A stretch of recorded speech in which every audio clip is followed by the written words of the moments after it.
Farm Bureau Insurance, we're not just good at insurance. We're good at Emma and Jake's just baby-proof their 2-bedroom bungalow to prepare for baby number 1 insurance. We're good at Madeline and Chance's just gave in and became minivan people to make room for baby number 2 insurance. And we're good at Gabby and Nate's just moved to a house with a bigger backyard to welcome fur baby number 3 insurance. Start with Indiana Farm Bureau Insurance and stop knocking on wood.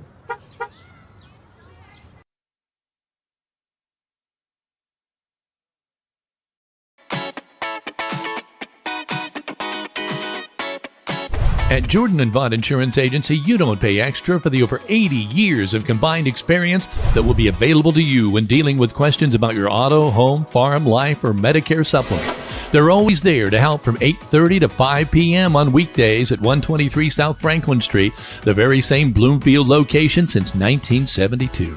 You may not realize the value of experience until you need it the most. Call Jordan & Vaught Insurance, your friends with experience, at 812-384-3535.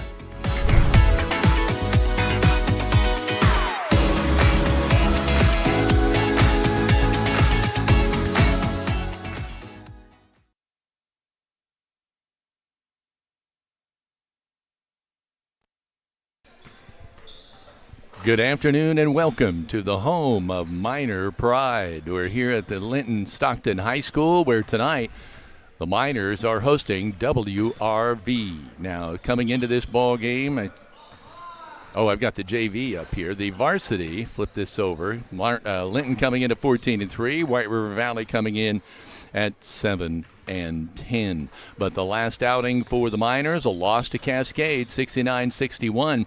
A team that was, I thought, tremendously deceptive, but Coach Britton knew they were very good. He said they were good when we were coming in. Greg Elliott, I looked at the record and thought, well, this record isn't so hot, but you look at the roster, 265 kids, but yet it was the guards that were fantastic. Yeah, they did a great job of pushing the ball, and we really struggled getting back in transition and getting that slowed down, and especially second quarter on, they really pushed it hard on us. That was, and the coach said before the game, I think he said this may be the second best offense we've seen all year, and boy, do I agree. Yeah, and defensively, they created a lot of their offense. I mean, they really got into passing lanes, and they did a lot of things that way. As soon as the rebound, they were pushing, and it really created some problems for us. And, of course, WRV varsity here. The Miners see if they can collect themselves after that loss. Now, WRV, on the other hand, their last basketball game was a win over Eastern Green, 52-49. Now, Greg, I know that you like to watch other games, too. Have you been watching any of that girls sectional? It has a big pairing tonight between North and South Knox. Yeah, watched, again, quite a bit of it. I think if anybody looked at that sectional draw, I think that's who you would have picked to be in the final game. They're both outstanding programs and have been for a long time. I still think South Knox is by far the best team in that sectional, but anything goes. And again, when you're that close, your two county teams, your two county rivals, North Knox will have something to say about that tonight before it's over with. Well, the thing I was amazed at in watching South Knox is that I just wasn't – they keep coming at you in waves, Greg. Yeah. There's 5 kids here. Now there's another 5, and then there's maybe 2 or 3 more. I mean, and they're good. Yeah. When we talk, when they played Linton here, we really talked about that a little bit. They're just – there's a depth level that they have that not many teams in 2A have. And you could watch their JV play and know, here's kids on this JV team that if their starters weren't so good would be playing. They're very quality kids, and as the seasons went on, Coach Eves has got them a lot more experience in games, and now you come in the sectional with what you want. You're 9-10 deep and have the ability at any point. It's hard to pick who you're going to shut down there. And when you're watching them, you think to yourself, they can't continue to play at this pace. Well, they can because of the reserves they keep bringing in. Right, and they've played it all year. When you've played at that pace all year long, you practice at that pace, you're going to see this happen with a team like that, and I think you'll see again them do what they do. They've showed their ability to be able to play at any kind of pace, a half court pace, full court pressure, getting up and down. So again, I think you'll see a really good ball game tonight out of those two.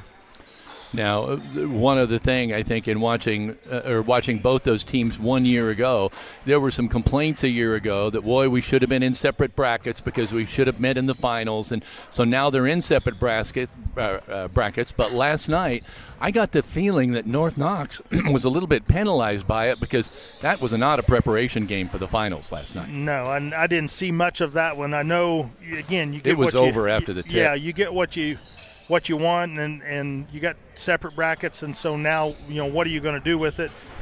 West Vigo's not on the level of what North Knox was, and or that entire sectional, really. Right. And I think, again, you look at this, you've got the two best teams playing for the championship.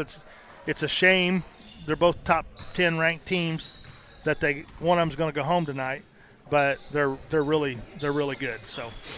It will be interesting, and Big D, Dan Phillips, is joining us now. And Big D, you all right over there? Oh, yeah, just fine. He's kind of got his own table. I got to get your computer plugged in. I got Greg pinned in. He can't get out. Big D, you have a little you can kind of reminisce a little bit about what we saw last night between North and South Knox as we prepare for tonight. I think you guys kind of hit the head on a nail on the head. I thought South Knox came out and performed what you want them to do. Had a little more turnovers than I suspect they want, but I think that's because – they're just pushing the ball all the time. And no one shot the threes as well as we thought they would. No, I just looking back on it, South Knox was better. They were in the 30s, but North Knox really were, I think, 18%. And, in a game of that magnitude, that shot's going to become more important. I think Bryn Hill brings a problem because of her size. She's lanky. She's got long arms and legs. And as you both of you have said, the depth from both teams, they probably could start the second five at most schools that they play at. North Knox jumped out in front 27-0, if you recall that. Yeah. So, could they do their normal game prep? South Knox with Sullivan, even though they were ahead most of the game by 20-plus points and 30, I think they still did what they wanted to do, ran their plays like they wanted to. You could feel North Knox kind of pull back a little bit. It's kind of hard to press a team full court when you've got them by 30-some-odd points. So whether that'll you could look at the other way. They could be more rested because they didn't go full out. But I like the idea of you like your team. I go back to Football Reference. You want to play, come out, take care of business, run everything smooth so that you roll right into the finale. I don't know that it's going to make much difference because these two, I could overhear him talking on the radio next to me, Coach Muir, and he says since the loss in October to South Knox, that's all that they've worked on is everything that they were exposed. I don't believe that. I believe it was since last year. Yeah. Well, he said that they exposed a lot of their weaknesses in the earlier meeting, and he said since that day, that's what their game has been, is try to close those weaknesses so that and he expects it. I'm sorry, but if I have watched the team play with a chip on their shoulder this year, it's South Knox. Yeah. This is a team that felt like they should have been there last year. North Knox upset them, and then the Miners upset North Knox. And so there's a lot of chips on shoulders over there. But South is playing with an aggression that it's like we own this, and we're going to go take it. Well, they took care of business. They really looked super dominant against Sullivan. North Knox looked equally as dominant, but it wasn't as crisp, I don't think. Maybe it's hard to get your team fired up to play a team that you know you're going to probably hammer. But going into that finale, you want things to be like clockwork. Greg, talk about the chip on the shoulder that a team can have from a year ago. Well, yeah, I think when you only get so many chances as this. So when you get one taken away that you thought you should have had, it leaves a chip, a bad taste in your mouth. You're like going, okay, we missed an opportunity there. And the last thing you want to do is miss opportunities at this level because you don't get them again. But, with South Knox and North Knox, I think tonight you will see some things out of both coaches that they have not done or shown before because they have been, both of them, thinking that this is a possibility when you look at it going down the road. Hey, there's a good chance we're going to see each other in the sectional finals. I know we've got WRV visiting here in Linton with boys basketball, and that's what we have coming up. Heather? So let's shift gears a little bit and talk about what is in front of us right now. Kevin, this is you and I, as well as Big D's, 7th and 8th broadcast of the week. It's kind of hard to put my mind around that. Tonight will be game 9. We're very thankful to have Greg join us today. I know that the initial plan was to have Greg tonight down at South and North Knox, but when I got the text about today saying that you'd like to be here, I know where you're going to be tonight. Brenna Walton for WRV, and speaking with WRV, got her 1,000th point last night. I had the opportunity to talk to her mom today for about an hour, which is normal every day. I know that personally I wish we could be there tonight as well, but we're thankful we can go home and watch it a little bit later. But we will be heading to South or North Knox immediately after we disconnect from this broadcast today of JV and Varsity to bring you South Knox and North Knox High School battling it out for the 2A Sectional 47 Championship. 3 games in one day. Yeah, we're just hoping our voices games. can hold up. Big D, I know you've been a little bit under the weather this week. I've not really necessarily been under the weather. I think mine is just I'm on this wheel that I can't get off of to relax because there's so much stuff that goes behind the scenes that so many people do not understand when you're in a capacity such as Kevin, Big D, Greg, and I. I want to go ahead and answer a question that we have fielded a lot. It's on our Facebook page, but for those of you that are listening that have not seen it, we have been asked more times than not this week, why are you continuing to cover the sectional when Linton is no longer playing? And the answer is simple. We applied for the entire sectional, so we're going to cover the entire sectional.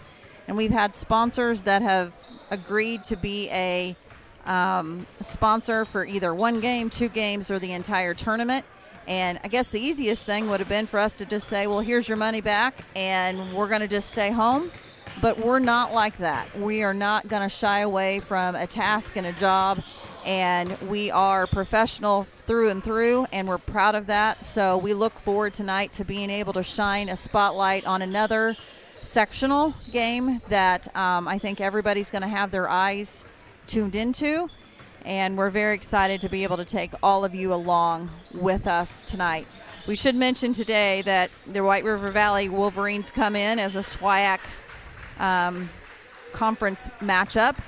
And we want to thank our starting lineup sponsors, Klusner Construction of Linton, our quarter sponsor, Key Associates of Linton, our three-point shot sponsor, Walton Funeral Service, our scoreboard sponsor, Stanger Homes, our post-game sponsor, E2 Custom Creations, and our pre-game sponsor, Jordan Vaught Insurance. And being as this is a rivalry between 2 schools that are 10 miles apart, you're going to see a number of businesses that you're going to see in tonight's rotation that we hope that you will patronize, that you will go out and enjoy their products, their food, shop for them when it comes to insurance, shop with them when it comes to building supplies, shop with them when it comes to buying gifts for your loved one who is, everyone, here's your reminder, Valentine's Day is now under 1 week. Kevin, you know I don't like the holiday, so I'm not talking to you. I'm talking to everybody else out there. So we have a lot of things that are scheduled to start to post starting tomorrow. We're going to have a giveaway every single day this week leading up to Valentine's Day, and it's pretty simple. Every day you're going to be asked to answer a question. What do you love about? And each day something different will post. So be sure to stay tuned to our Facebook page. We want to welcome everyone joining us on YouTube. We want to welcome everyone joining us on the Indiana High School Athletic Association Champions Network. Kevin? I know we've got plenty more to talk about, and we will when we come back, but let's take a moment out. This is Rader Media Sports. Hello there, I'm Corey Motter with Century 21 Sheets. Are you a first-time home buyer and you just don't know where to start? Perhaps you're looking to downsize and you need a listed property and get top dollar. In any of those situations, you need a professional agent on your side. I have successfully opened doors for clients for over the last 4 years, and it is a complete pleasure of mine to be able to help them end one chapter and begin a new one. Navigating the real estate market can be complex, but with the right guidance, it doesn't have to be. Let me help you understand the housing market, and let's negotiate the best deal. So together, let's open a new door and close it with Corey.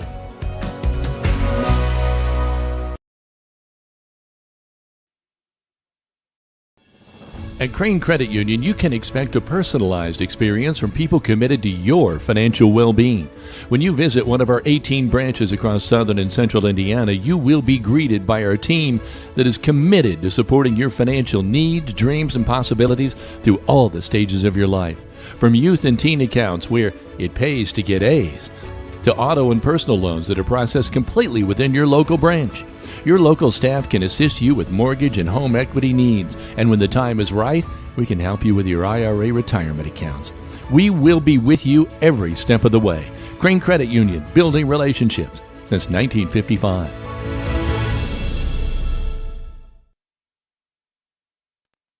Welcome back. Miners, JV, and varsity getting ready to host WRV, and we'll have JV basketball in just a little bit under 14 minutes.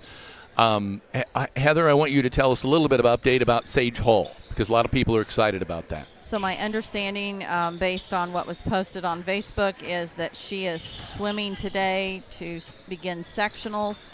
What I was told by athletic director Darren Clayton in a text message on Thursday night, that she gets to swim today in the consolidation races. I'm going to be honest, I don't really know the qualifications and the levels of what it takes to obviously. I think she's got to be in the top 20 or something like that. I'm not sure on that, but let me quickly here pull up her mother Brooks' Facebook page, because I know that she had posted something the other day. It says she gets to move on to swim in sectionals on Saturday. So it looks as though sectionals begin today. If she qualifies, then I don't know if it steps up to regional and semi-state like most sports, or if it's like cross-country where you go regionals and then you automatically advance to state. So we're very excited to see her progress. We do appreciate everyone that's been sharing things on Facebook when we post them to rally behind her, the lone swimmer. I know that a lot of the comments that I've seen is let them eat your bubbles, which is a swim term, or keep swimming, which is a reference to Elmo. So we're very excited to be able to watch her continue on her journey. Kevin? Now I want to turn it over to Greg Elliott, because, Greg, we're extremely happy that you've been able to be with us for many sports, and we certainly hope you're able to come in occasionally, but you're going to have a little different situation now that might take you away from us a little bit. Yeah, Katie and I purchased BG Supply back in January, on January 1 effective, renamed it Heritage Lumber and Supply. All the staff, everybody's staying the same out there. Nothing's changing that way. Just an opportunity for us. BG is a good company. They're primarily in the post frame industry and retail, and they're not in retail. So it was a little bit of an adjustment for them, and they were kind of looking to maybe make a change there, and so they talked to me there about purchasing it back in November, and so it all came together kind of quick. And it's been some long hours and some crazy nights, and we just went to new software this week. So this week's been a demon. I'm not sure how much hair I'll have left when all that part of it's done, but no, we're looking at excited to get back to having a lot more things out there for the do-it-yourselfer than what they've had the last 2 or 3 years. So looking forward to that, but also enjoy doing this with you guys and so well, there's always a chair for you. You know that. I appreciate that very much. Now let's talk Big D and you. Let's start with you, Greg, because I know you want to talk a little bit about 1A. Yeah, I just wanted to give some props and some shout-outs to North Central and WRV girls. They're two SWIAC conference teams, and they've both had great seasons, and they're playing each other tonight up there. Heather talked about Brenna hitting her 1,000th point last night in their win. And also the Davison girl hit her, I believe she either tied or broke the season scoring record with over 1,800 points at North Central. She tied or beat her sister. So wow, that should be a good ball game tonight. North Central, I know, has a lot of motivation. They made it to semi-state last year to get back to where they want to go and get to the state finals. And WRV has had a fantastic season and has an opportunity there to upset them and get a sectional. So it'll be interesting to see how that plays out tonight. And didn't they play last year for the sectional championship at Bloomfield? No, Wasn't it the two of them, or am I mistaken? No, they did play. It was in semifinals, and went to overtime, and North Central pulled it out and then went on a run. And it goes back to what I said. It's sectionals are sometimes the hardest part of the whole tournament because you're playing teams that have scouted you and played you, and they're familiar with you. So the North Knox, South Knox tonight's going to be interesting because that game up there will be the same. Now, I got to give WRV some props because you know what? They were very close to pulling off a win right here in this gym. And Linton played very tough defense against them, but WRV was right there. And I know for as long as Brent has been there, they've never beaten Linton, but they came as close as possible. Yeah, and I think they probably felt like they should have won it. And I said it after that game was over. It didn't change anything that was on the table for WRV. And they've got to where they have this opportunity now, and again, I think they're going to have to play their very best game to get by North Central, but they're capable of it.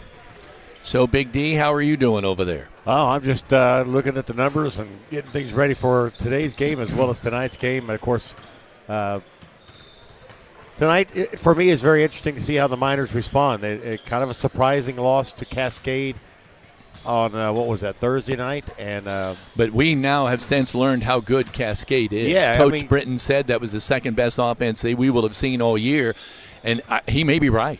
Yeah, he talked quite a bit about them, at the end of the game prior, and I looked at the record and we saw the 2 6'5" 9 and 7. It really wasn't the 6'5" kids that did the damage. It was kind of the spark plug type shorter guys. In fact, the shortest guy on the court. Savini, if I get his name wrong. Yeah, no, I think that's right. I just felt like Linton didn't, and Coach, he echoed that there. The effort wasn't quite there. The passes weren't quite as sharp. The defensive effort. This is probably the most I've ever seen wide open guys get down in the paint and put a layup up. And usually the Miners respond to make a nice run, get it almost like they get together and say let's pick it up, and they pull the game out. And it didn't happen in that one. And it might be a little bit of a wake-up call. I love that Coach didn't want to take anything. You could say 2 or 3 guys weren't 100% healthy due to the injuries. Tucker Lent clearly was not because he barely played and was coughing when they were warming up. I like that and I think some other players weren't feeling 100% either. And I think he laughed. He didn't want to take that away. The effort was Cascade. For Cascade, that's a win big for them coming down the home stretch. And for the Miners, I want to see how we respond from that effort. Because WRV, they're having a tough season. But, on any given day, if the shot is there for Linton, that three-point shot, sometimes we live and die on that. And we died on it the other night. Although Paul Oliver had 24 points, it seemed like any time Paul wants to drive, any time he wants to do it, and I'll say the same thing about Daly. Those two guys want to drive. It seems like they can do it anytime they want. They're either going to get fouled or they're going to make the basket. Sometimes they're going to get the old-fashioned three-pointer. If the refs let them play like they did in that Cascade game, there's a lot of hacking going on that you got to keep your composure. I think Cascade is going to surprise a lot of people when it comes to postseason play. Yeah, I think that team, if they stay healthy.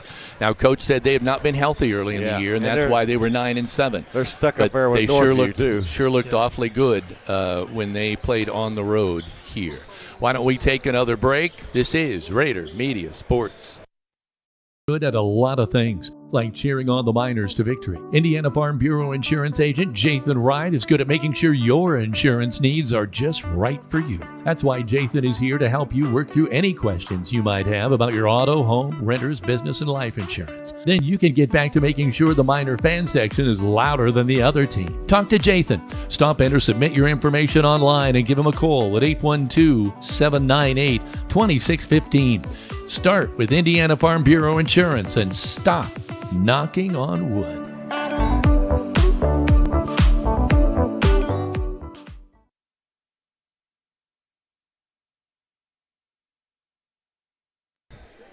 Welcome back to Rader Media Sports. We are just about 5 minutes from the tip-off here of the JV matchup here between White River Valley and Linton-Stockton. We want to say hello to a few watching who have checked in on our Facebook or YouTube. To Margaret Ann Simon says, I'm live from the living room recliner.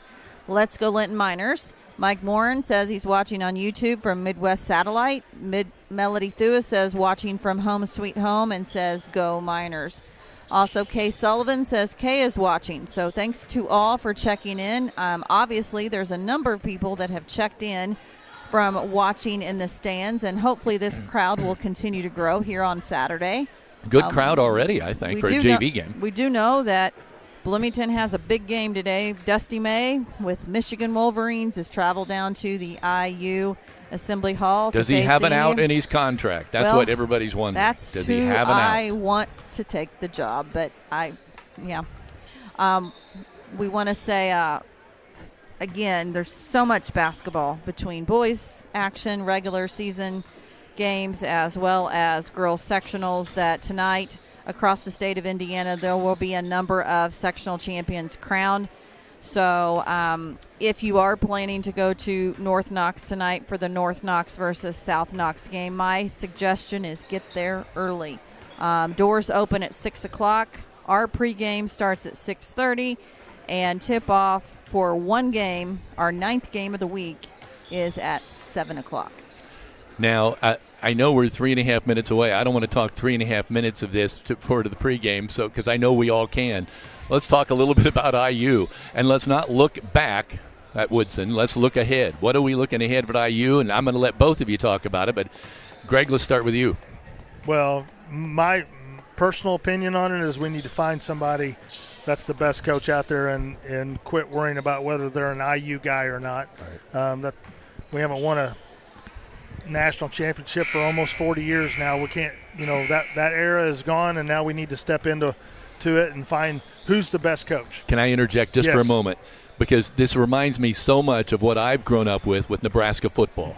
Because Nebraska kept living in the past and trying to make things seem like it was the way it was 40 years ago. Right. It's not. And it hasn't been for a long time. And IU basketball has been the same way. Go ahead. No, I just, again, same thing. It's that era is past. It was a great era for IU, but now we need to step into what it's become, basketball's become, and dealing with the portal and the NIL and all those things. That's huge. I agree with you a lot. A lot of people live in the memory of what it was. And, Coach Knight, the legend, whether you like him or you love him or you worship him, I don't think his style today would be allowed. The things that would happen today, it would be interesting to see. But you're seeing a lot of old-time coaches who are a lot like that are getting out of the business, successful coaches getting out of the business because of the way things are today in college Well, now basketball. you have to be an accountant, not a coach. I know. You've got to be able to put it all together on what you balance with your NIL money. And now you're going to revenue sharing, for heaven's sake. I think everybody would say there's talent on that IU floor. It's just, I kind of said it the other broadcast where I feel like there's some loss of not the continuity of getting to know a player. Like, Greg played with the same guys in high school. You get to know where a guy's going to make a cut. You get to know personalities. I think we lose some of that. Yes, we bring in talent. Yes, it can jump you to the next level for 1 year because then they're going to go to the next place. That's the part of it I don't hate. Well, the thing I think of is a lot of people continue to talk about Brad Stevens. I love Brad Stevens. He did a great job, but he hasn't coached college in 10 years. It has changed dramatically since the time when Brad Stevens was at Butler. You'd think if he was interested, he'd already. Well, he would have to take a cut and pay for number one. And number two, he hasn't been in college for 10 years. Number three, he's already won an NBA title and could win another. Why would you walk away from that? I'll tell you the name that surprised me that hasn't been thrown out there from IU faithful is Steve Alford. Yeah, you hear that. That ship sailed. Well, but if you're going to look at it, here's a guy that's won 500 games. He's taken 4 different teams to the NCAA tournament. I mean, if you're looking at track record and you're looking at an IU guy, there you go. I mean, it's hard to argue that. I tell you what, but the path of IU guys hadn't done so well. No, I know, and that's would he want to subject himself to what he's going to get subjected? Yeah. I mean, in coaching anymore, you can win a championship or get to the Final Four and then 2 years later be fired because your team is 17-6. Okay, guys, I said we wouldn't talk for 3.5 minutes. We and did. Guess what? We did. Hey, don't ever Wait a minute. challenge us. Wait a minute. Listen. That's all I got to say. There we go. 3.5 minutes. How about I start with this, that our first quarter of this JV matchup is sponsored by Key Associates of Linton. Call Allie Walton, Mary Beth Gerald, and Audrey Sparks of Linton to be your key to the very best. So we're already set for, okay, they're not going to introduce starting lineup, so let's go. It's Harrison James, Jake Rose, and let's see, Josh Lauer. Put this up here. Drake Netherland, we already said that. Number 33, Gage Sullivan, and also Ruben Goodman. Now we got a mix-up on the jump ball. We're going to inbound from the side for Linton. Well, let's see. I don't have numbers in here. Violation there, but I'm not sure exactly what happened. A.J. Marino will inbound the ball. He is in the ball game. And let's see who's handling the ball. Number 30 is handling the ball. It's Dawson Buskirk. They're getting it over on the left wing. Want to say hello to Kathy and Wayne Elliott watching from home. Dawson Buskirk, number 30. Who else we have on the floor? 34. 34 with a shot up, and it's blocked. That's Brashears, Brant Brashears. 34, so I'm getting there. Jake Rose with a basketball out on top to Netherland. So we try to catch all the numbers here. I believe is that number 20 over on the right-hand side at the top of that zone? Yeah, that's R.J. Greenlee. R.J. Greenlee, number 20. So I'm missing one. There's a shot up, no good. So I've got 22. Let's see, 30 is A.J. Marino. I'm missing one here. 22. That's who I'm missing. Lane Davis. Lane Davis. Well, let me say, it says senior on the roster, so I don't know if that's him or not. Well, see, that's why I don't have numbers in here because they were kind of goofy on the roster. Well, I'm going to keep it on the. Well, they sent us the roster with about 25 names on it. 22 says Lane Davis, but he's a senior, so who knows? I know. Warwick Richardson, it looks like, with the ball there. Hands it back now to Lenny Weber. Working with the ball. Let's see. Is that number 50, Marino? Yeah. He's listed as a senior as well. So Brashears. Out on top, Buskirk wants to go low. Great feed. And Lane Davis will get the first two of the game. One of the things you're seeing here with WRV is just some great movement. They're doing a lot of movement, a lot of screening, moving the ball well. Jumper on the left side from a tray. It's up, no good. WRV will come down with the rebound, and we're coming the other way. Brant Brashears with the ball, makes a move with the right hand. He's cut off. Now he doesn't want to be denied, and then finally is denied. Kicks it out to Davis. Davis wants to drive on the Miners, on to Drake Netherland, Kevin. Anyway, that's now 4-0 WRV, working on the left side. Instead of the step back, that was the step forward. Over and through, and Netherland on the right side, Ruben Goodman. Nice cross court, Sullivan wide open, spins, runs into trouble, gets it to Lauer. Gets it out on top to Drake Netherland. Back to Gage Sullivan. Shot no good. Fight. Ruben Goodman toughs his way out and gets the first two for the Miners. 4-2. WRV on top, and they'll walk it up. A little Euro step by Davis as the ball stripped away. But now the Miners have it taken away from them. Oh, boy, kind of roughshod here for a little bit off the top. Davis will walk it up now. Number 34 is Memphis, according to one of our viewers. Memphis Cape Hart. Okay. That's what so I have these other numbers written here because I found two rosters today, and I feared that it was going to be a mess. There's a shot up off the glass. That one's good by number 22, Davis. In all fairness, we did Warwick Richardson. We did not receive a JV roster. We received a varsity roster only. But the varsity roster has Warwick Richardson is number 22. 20-some-odd players, so you're thinking that might be the same. Off the back iron, there's a nice little push shot for the Miners by Jake Rose, and that's 4 for the Miners. They trail 6-4. Number 22 is Warwick Richardson. Right, I've got that straight now. Thank you to Emma for letting us know here. That's great because Lane Davis was having a heck of a night till just now. There's a nice move in the lane. Shot up, it's short by 34 Memphis Capehart. I'm glad I penciled these other numbers in just in case, but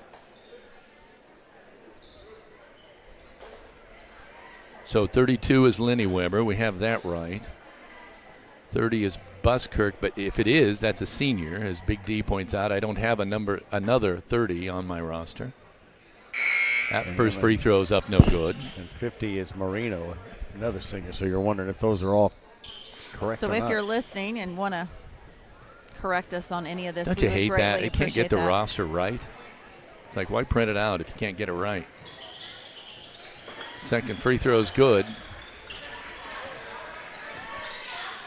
So it's 7-4. Miners with a little no-look pass. Jake Rose turns around. Shot no good. Rebound by Lauer. He's hammered. And he will go to the line. Good job getting position there by Lauer on that weak side. A weak side board is always a great place to get in there.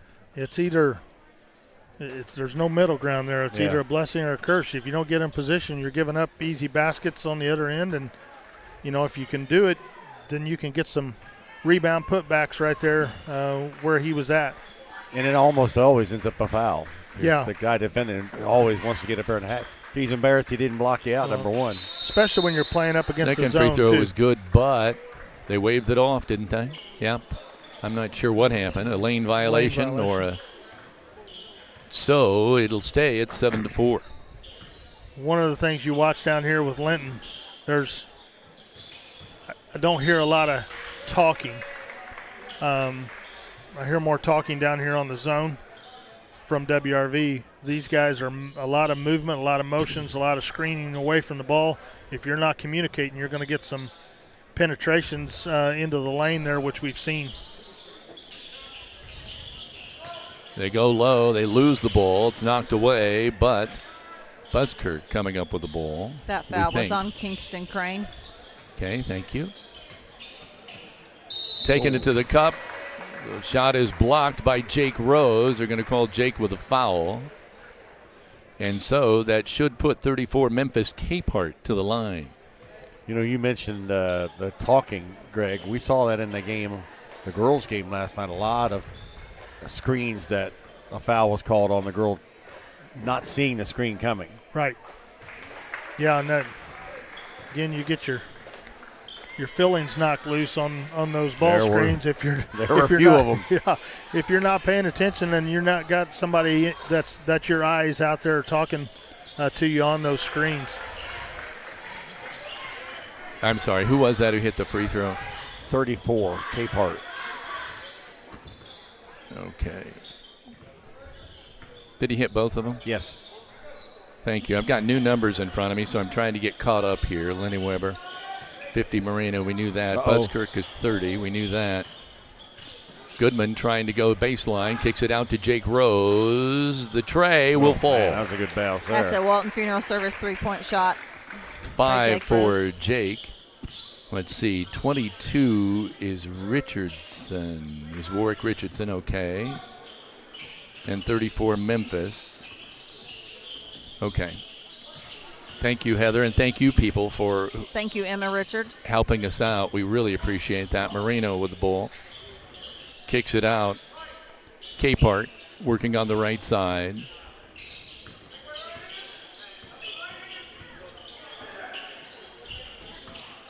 Drive around the screen. A nice move to the hoop. Good shot. It just would not fall for Memphis Capehart, but it was a great move to the hoop.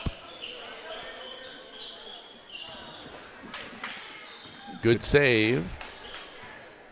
for the Miners by Gage Sullivan. Gets it to Reuben Goodman. A 2-1-2 zone. Get on the left side. Kingston Crane boxed in. Tries to throw a pass. I think maybe got bailed out. It was tipped. I'm not sure. It might have been going to Lauer, I guess. Want to say hello to Sheila McCammon. Says, thanks so much for all you do. You guys must be exhausted. We are watching from home before heading to a VU game. We're not exhausted. We're just kind of running on momentum this week. And happy to shine the spotlight on a lot of athletes this week. Yeah, a lot of athletes in the area that are extremely good. I'm always amazed at the number of really good athletes there are, Greg, at different schools. And it's like, man, there's a lot of talent down here. There's a tremendous amount of boys and girls. Yes. I'm just throwing it all out. Tremendous amount of talent, athletes. Looking out here on this floor, and the Lena Weber young man out here. If I remember seeing his name in the papers for soccer, but also I believe cross country, and they're just they're built different.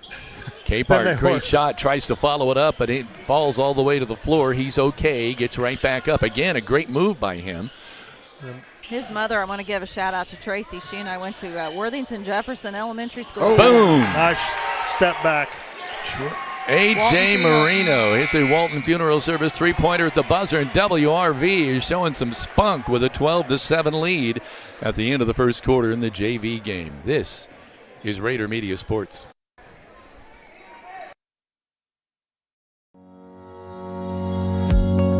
Is your family protected? Contact me, Alicia Cornelius, your Indiana Farm Bureau insurance agent, to discuss your home, auto, farm, life, or business needs.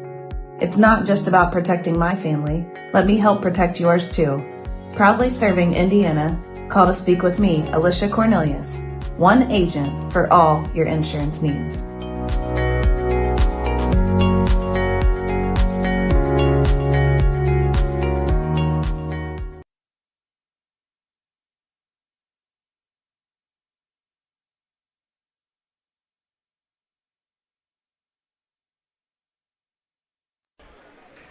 Welcome back to Raider Media Sports. Linton Sporting Goods has been serving Linton and surrounding areas with quality sporting goods and screen printing for over 25 years.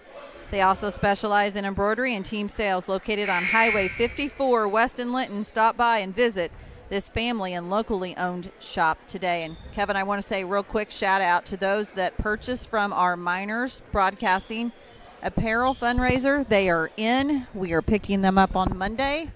And we'll be making an announcement on Facebook regarding how team members will be getting those to you and go from there.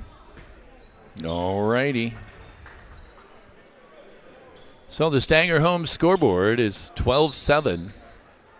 WRV in this JV contest. The warm-up act for the contest to follow. Both teams 3 of 7 from the field. That was the first three-point shot by White River Valley that went in the bucket at the buzzer.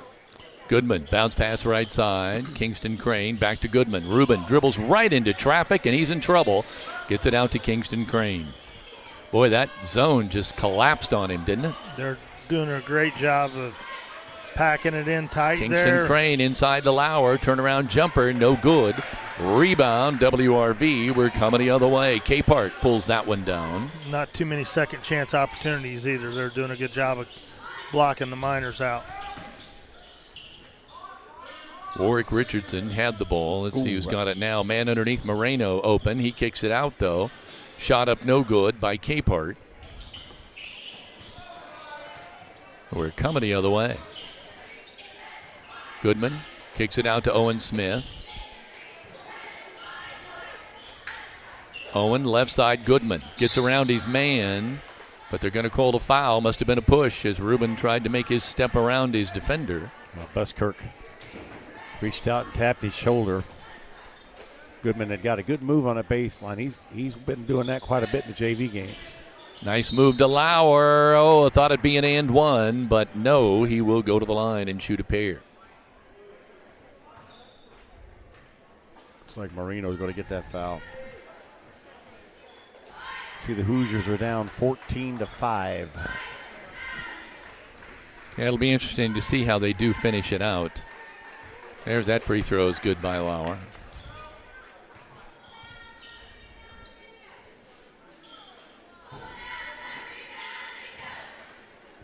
It's got to be interesting when Mike Woodson's coaching a college team that makes as much or more than a lot of NBA teams. There's a shot up, no good. But that's the new world of college basketball. Marino with the ball on the right side. It was Owen Smith. He checked in.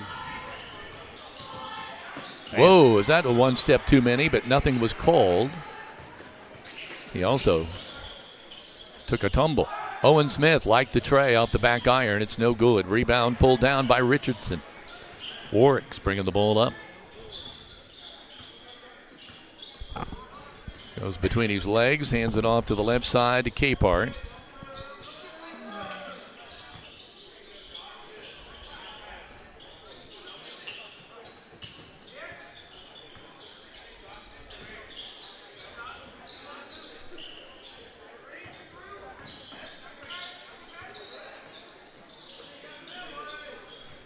Working with the ball to the right side, Marino.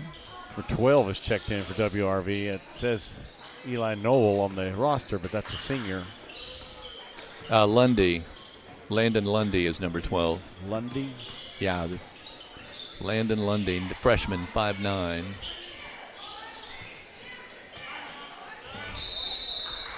Timeout for WRV. I think they're having a little trouble getting that offense set up. It's 4:33 to play in this second quarter. 12-8. Miners trailing WRV by 4. This on the Stanger Home scoreboard. This is Rader Media Sports.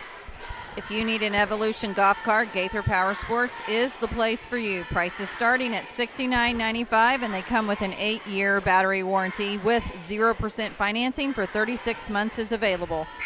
Gaither Power Sports is also your Abington e-bike dealer. Gaither Power Sports and Trailer Sales is located on State Road 54, just west of Linton, and in business since 2003. The grill is a Linton tradition that has lasted over 100 years and in the same family for the last 40. Open 7 days a week with steak night every Friday and Saturday night. You'll find you may dine in or carry out at this eatery located in the heart of downtown Linton. Inbounding the ball here from the side. We should mention this quarter is sponsored by Key Associates of Linton. Great move to the cup, but he passes off at the last minute.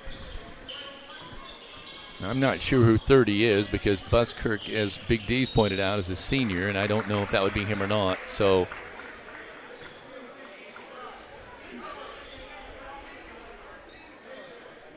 we'll inbound from the side. Goodman gets that foul.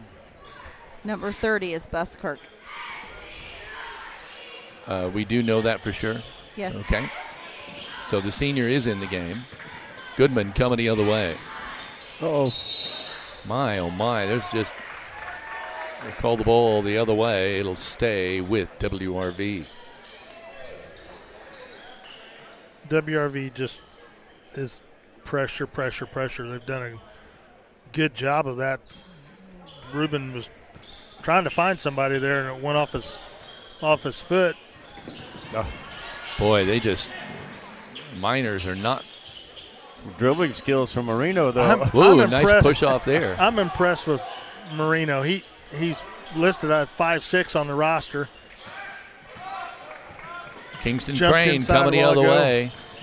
Gets it to Gage Sullivan, and he loses control, and he can't believe it. He holds both his hands out and just looks at them. Drake Netherland coming in, Owen Smith going out. Marino handed that ball back to the official a while ago, palming it. Oh, my. And, he's just, you can tell he's athletic as all get out. He's working inside there. He would set a good pick, I would assume. Underneath, Drake Netherland knocks the ball away. He who pauses is lost, and Eli Noel. Kingston Crane off to Gage Sullivan there. Ball goes out of bounds. They called travel. Travel, okay. Keep messing with this roster. It's driving me nuts. Yeah. We've got a timeout on the floor with 3:21 to play in this first half. It's 12-8, still WRV by 4 on the Stanger Homes scoreboard. This is Rader Media Sports. Fish Monuments is located at 289 A Street Northeast in Linton. They will meet with you to design your special cemetery monument. So whether you're pre-planning or have recently experienced the death of a loved one, contact Fish Monuments in Linton or reach them by phone at 930-236-3002.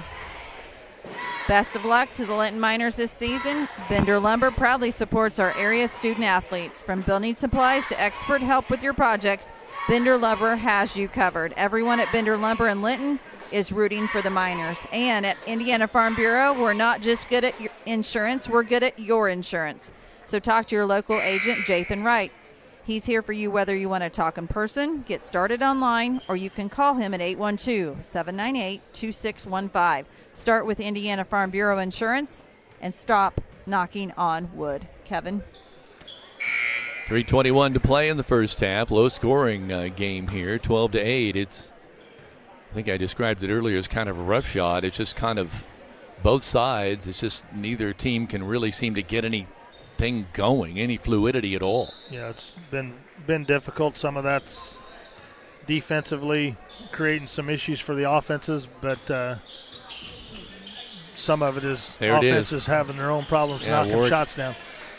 Both sides seem to want to dribble into congested areas and lose the ball.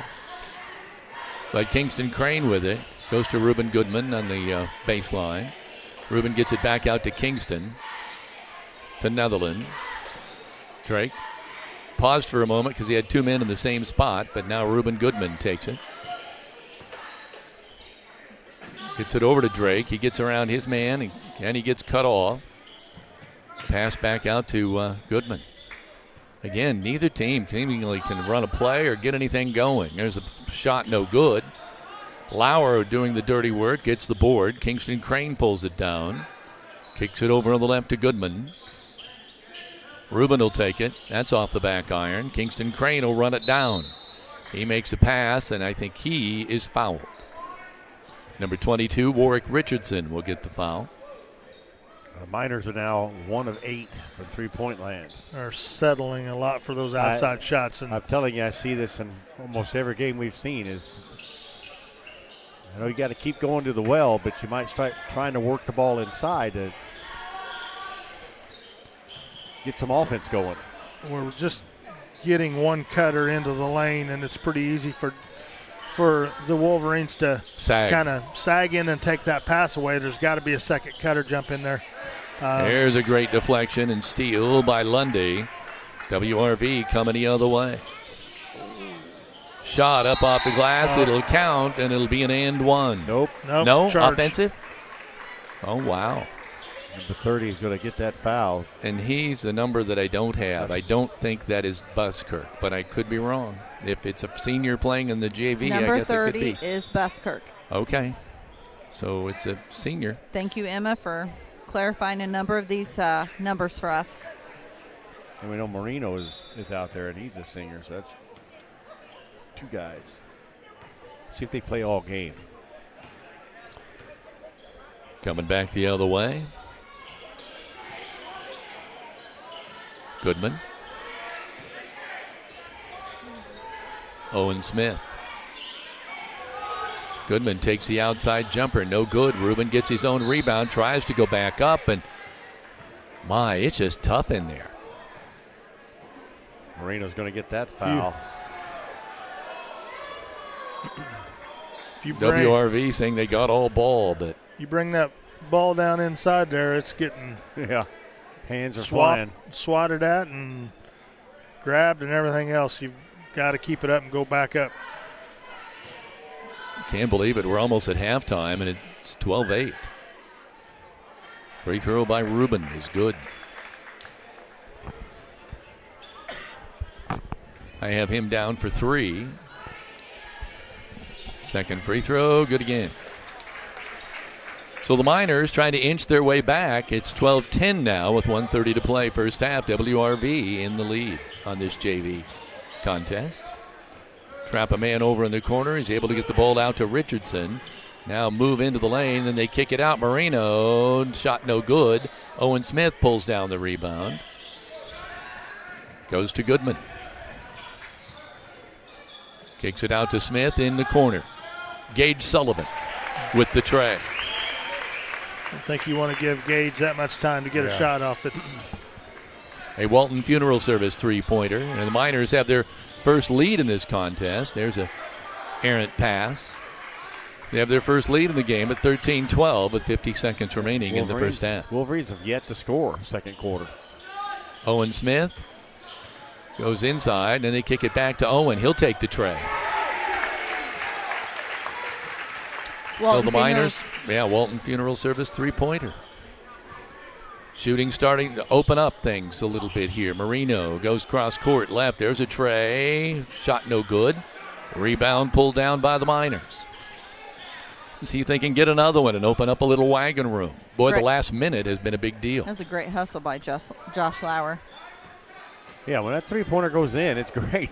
Yeah. Netherland, left side, Goodman. Now back to Netherland. Owen Smith. Could very well start to open things up on that zone as well there, but missed the shot. Gage Sullivan couldn't get it in. Full court shot off the rim. Close, but no go. 16-12 is our score on the Stanger home scoreboard. The Miners leading WRV by 4. This is Raider Media Sports.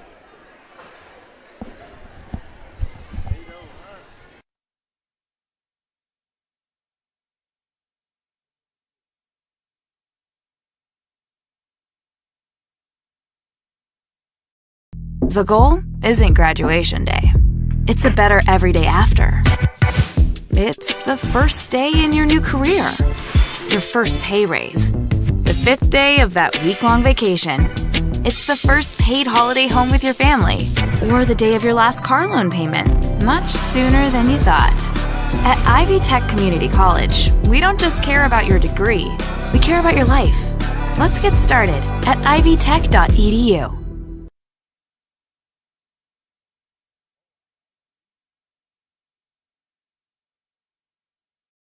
3 specialty clinics with 3 top-notch providers right here close to home. Greene County General Hospital's Team Ortho Foot and Ankle, and Surge Care are the area's go-tos when it comes to your care. Team Ortho is home to the county's only board-certified orthopedic surgeon, Dr. John Hammerstein. Dr. Matthew Parmenter is a board-certified foot and ankle surgeon with more than 35 years' experience. And board-certified general surgeon Dr. Cam Gabrielson is trained to diagnose a wide range of diseases that may require surgery. Team Ortho Foot and Ankle, and Surge Care, the trio you can trust. They're all part of the Greene County General Hospital family. Our family, caring for yours.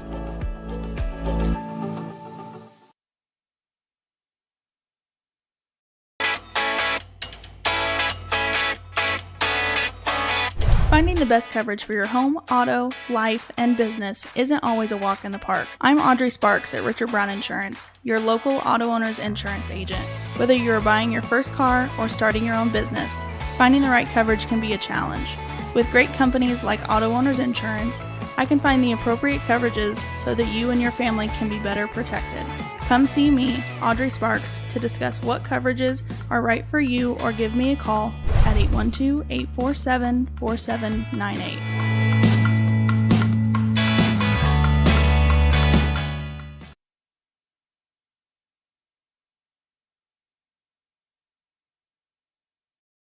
Rick Krine's Auto Detailing is the place to take your car, truck, or off-road vehicle for complete auto detailing and cleaning, and a ceramic coat that'll make it shine. Call Rick at 812-201-9551. I'll make it shine like it's mine.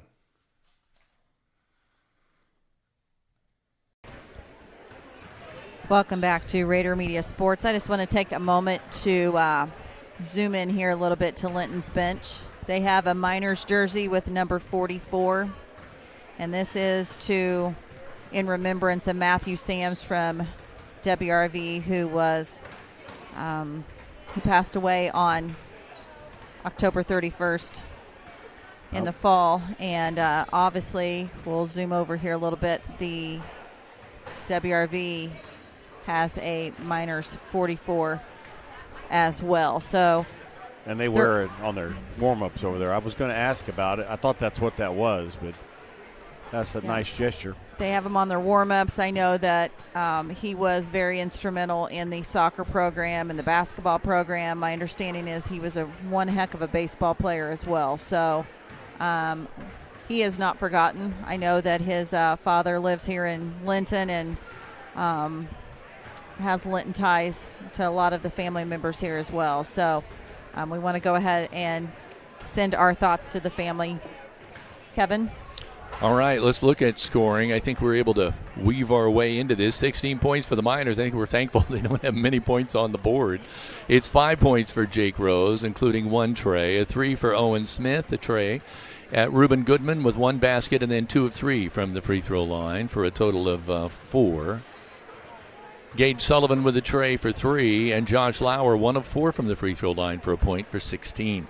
For WRV, Warwick Richardson, we have for 6 points. Brant Brashears is 1 of 2 from the free throw line for a point. Memphis Capehart with 2 of 2 from the line. And A.J. Marino with a tray for 3 points for a total of 12. Not a lot of points on the board when you say it's 28 points total for 2 basketball teams at intermission. But that's what we have. Big D, I don't know if you've been able to stay with this as we sorted out the roster, but yeah, I mean, what do you have? It kind of reflects the 5 of 16 overall shooting for the Miners, just 3 of 12, and that was early. That was all by Richardson in the first quarter. 3 of 12 there. The teams kind of started shooting 3-pointers galore, and Linton is 3 of 11 from three-point land, and that's benefited the last couple that were hit. WRV just hit just 1, and that was at the end of the first quarter when Marino drained it at the buzzer. They're 1 of 5. 3 of 4 from the stripe, free throw wise for White River Valley, and 4 of 5 as for the Miners. I haven't kept on turnovers in the JV game, but that would probably be the biggest number on the chart. So, Greg, any observations in this first half? It was just so all over the place this first half. It was a little erratic. Miners, two of those 3-pointers they hit were in the last minute there. They went on an 8-0 run. They were down 12-8 with just a little over a minute left, and finished strong there. But I think they're struggling with this zone to get those shots. Both of those shots kind of came in transition situations where the defense wasn't completely set. So maybe you see that come out here in the second half, that the Miners push the ball up a little bit more and try to do that. But they just struggling to get good looks, and inside you don't have much time. If you're going to get the ball inside the paint, you better go back up because their defense is collapsing really well. If you're WRV, you got to keep doing what you were doing in the first half. First quarter, yeah. Get into that paint and get those shots that they were getting early in that first quarter. I was surprised how well they were driving to the basket. Right. I mean, they literally, when I say that, I'm not saying they had a path. I mean, it was rough going in there for everybody who did, but they were not to be deterred. Right, and they kept doing it, and they've got to do it, I think, again. But some of that has to do with the screening and the movement.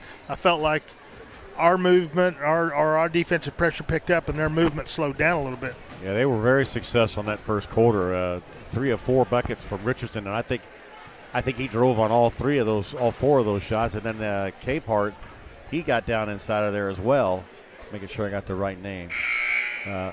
He went to, and his were more free throws. He had 4 free throw attempts. He got fouled on the inside, but the second quarter, just a bunch of zeros there. They really didn't. And I think you're correct. The defense picked it up a notch for the Miners. The Miners have seen a 2-1-2 defense before, but I must say when they sag, I mean, it is smothering WRV. One of the things that you see with their defense or their zone is they pack it in a lot more than what a lot of teams do. Part of that is because they've got a lot of quickness. So when the ball reverses, they can get out there on those shooters and close out and not lose the integrity of that defense staying packed in. A lot of teams aren't able to do that. They get it spread out, and then you're open to cutters, but there's not a lot of stuff in the lane. I think we saw that in the Cascade game, Kevin, if you recall right, that they would wing it around to one side and then fire it across the court, and that kid would be open. I would say WRV has active hands as well. Yes. They really are active. Heather? What I obviously during halftime, you guys do a lot of the stats, and I'm sitting here trying to figure out what's going to be next for ads. But I love watching the opponent's teams that come in to see when they're warming up. Like right now, I notice there's 3 younger Wolverines down here because I know that their brothers are on the JV team. I love being able to see them get out there and be impactful and help them with the rebounds as they're shooting during practice. And some schools that we go into, they don't have that, or some schools they have their youth programs do that as well. So just want to say kudos to WRV for those younger Wolverines that are out there rebounding for their brothers. And someone I saw doing that last year a lot was Jake Rose. Yeah. And here he is now playing Yep. on both the JV and the varsity. It's a cool thing because it's like Big D we used to see in minor football a lot when those kids would line up. They just love to get their hands slapped a high five as they go by, and they can't wait for their opportunity to play and run out. My day, it was always the low man on the pole. Whoever was that freshman was usually the one underneath there. You just didn't want to get embarrassed by the ball hitting the rim and coming right down and drilling you right in the head. And you knew who the star of the team was because that's who you fired the ball back out to. Yep. Well, we're just seconds away from the start of the second half of this JV game. We think we have the numbers straightened out now, thanks to wonderful people who are watching and helping us guide us through this roster. Speaking of those that are watching, Sharon Edwards says, keep it up. Linton JV watching from home. Kingston Crane's grandmother. And then also, too, we want to say hello to, let me see here. Obviously, Emma Richards has been kind of our behind-the-scenes roster keeper for WRV. Brandy Motter says live and in person, so pack those stands. We see her and Corey sitting down here. Corey's one of our Minor Pride sponsors. Alan White watching from my nice, comfy bed. Thanks for. Wow. Thank you. He's been working, obviously. Says go Jimmy K. Linda and Rick Crine says watching from home. Larry and Rita Smith watching from home as well. So thanks for checking in with all of us, and please keep those comments coming. Now I got to say hello to Sandy and Ed Woods. I know they're usually to my right sitting over here, and I think they're on. I think she said they were heading somewhere, but she said they'd be listening. So, all righty. We're getting ready to inbound the ball. Capehart will handle that duty. 22, Warwick Richardson is bringing the ball up now. Warwick looking to the left side. It's the ball to number 32, Lenny Weber. Now in the lane, a fake, and then a jumper off the glass. Thought it might fall, but no go for number 32, Lenny Weber. Quick reminder that this third quarter is sponsored by Key Associates of Linton, your key to the very best. Miners working it around the left side. Owen Smith with the basketball. Looks low. Kingston Crane back to Smith. Netherland on top. WRV opening up again, and that looks like a 2-3 zone. Owen Smith, I thought he was going to pull the trigger. He did not. Kingston Crane gets it low. Shot up. Nice shot. Good job by Josh Lauer. Great feed on the play. I think it was Owen Smith. Yeah, they worked it around, and that's how you beat it. There's a turnaround jumper on the baseline. Boy, those are tough shots. That one was a little bit short. Gage Sullivan bringing it up. Gets it to Crane. Crane back to Owen Smith. He's open for the three. Nope, goes low to Lauer. Lauer wants to kick it out. Netherland has it. Owen Smith open for the tray on the right-hand side. Up no good. Rebound by Kingston Crane. Up no good. He tries to tie him up, and instead they get a foul call. I don't mind those three-point shots because he drove the basket, and that's designed to be that way. If he could get to the basket, shoot, put it up. If he can feed it out, he's wide open. Yep. That's not a that's a set play. I like that. Yep. There was well, you're noticing an offense now. Yeah, you a little bit of a. They've both possessions here. We've touched the ball inside. We've kind of worked inside out a little bit. That ball great kicked move out from Lauer. Memphis Capehart, I think that was 34, wasn't it? Yeah, that was a pretty move. Sure was. I want to say hello to Randy Messel, who says, thanks so much for bringing these games. There's many people who are unable to go for various reasons, and this really means a lot. We appreciate you watching, Randy. Yeah, we really do appreciate it. Thank you very much. You're what makes it worthwhile for us. Baseline right there. Yeah. Lauer, cross court on the baseline. Kingston Crane. We're just hesitating just a little bit to get those passes into another lob pass, and they can't do anything with it. Ooh, a couple of bad passes in a row, and it's a turnover. It's got to be a quick pass. And more of a chest pass, not the... Yeah, those do, but this pass into the lane, when the ball's reversed down there, we're waiting too long to get it in there. The defense has time to adjust to it, yes. Working with the ball on the right-hand side. Lindenweber gets it out now. Baseline. Oh, jumper. He just tried to throw it off one of the Miners. I'm not sure what happened there, but it's a jump ball, and it'll be Miner basketball. Looked like he tried to dump it just at the last second instead of shooting it. I want to remind everyone that the 6th grade girls are currently at North Davies. They had 2 games today. One was at 11 and one is in play now, and we had that posted on our Facebook page, so we're sending good luck wishes to the Lady Miners. Ian Motter has checked back into the game now. I think Owen Smith's still in there. There. Oh, right idea. Gage Sullivan was not. It was pass was kind of behind him. WRV coming the other way, still trailing by 4. Shot up, in and out, no good. Tough break there. Looked like it was going to fall. Netherland coming across the timeline. Drake, right-hand side. Owen Smith, the tray. He was due.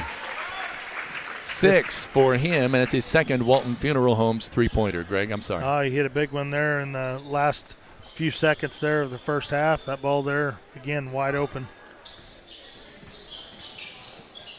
Oh, looks like we're going to get a steal here. No, but an excellent try by Owen Smith. Did they give the ball to the Miners? They did. Oh, my. I thought that might have been off Owen, but, from my Bob Euchre seat up here, I really don't know how much I can see. Netherland with the ball near the logo. Left side, Smith. Owen puts the ball to the We've got court. 3 bigs in there now. Really like to see us Motter, 6'5". try to break that interior zone down. Lauer, I think at 6'2" at least, maybe 6'3". And Gage Sullivan at a good 6'3". Get it out to Gage. Has a little trouble. Gets it back to Owen Smith. There's a jumper on the baseline. That was a tough shot. Well, almost. Usually that's an automatic jump ball, but they're letting him fight over it a little bit. WRV. Moreno's shot up, no good. Rebound is going to come to the Miners. Gage Sullivan is off and running. It's a 3-on-3. Gage pulls up, takes the 3, no good. Rebound, Moreno. 2 minutes, 15 seconds remaining, quarter number 3. As I believe I'm right, is WRV only with 2 points in this quarter so far? They've only scored 2 since the first quarter. Yeah. And here's the catch on that. They're still in the game. Yeah. It's 21-14. They're only down by 7. So it's not exactly a scoring. Yeah, the only problem with a game like this is that because it's low great scoring. Move. No basket. Got to finish those every possession. That was a 7 great points play. in a game like this is a pretty big, big lead. WRV is driving the basket. They're just not hitting. They're just not finishing. Was a great path to the hoop. They're 1 of 5, 1 of 6 overall shooting second half. Kingston Crane. Owen Smith feeds into the baseline to Gage Sullivan. He's pushed out of bounds by Moreno. Oh, my. They didn't catch that, did they? Line. Wow. Already had the foul. Moreno just kind of pushed him right out there, and that happens sometimes. 1:30, clock running, 21-14, Miners by 7. Oh, my. Capehart takes it all the way. No good, but he was fouled. He'll go to the line. Thought Maurer was going to did a good job of getting up there. He has 4 points in the game. This is his second try at the line. He's 2 of 2 so far. 3 of 3.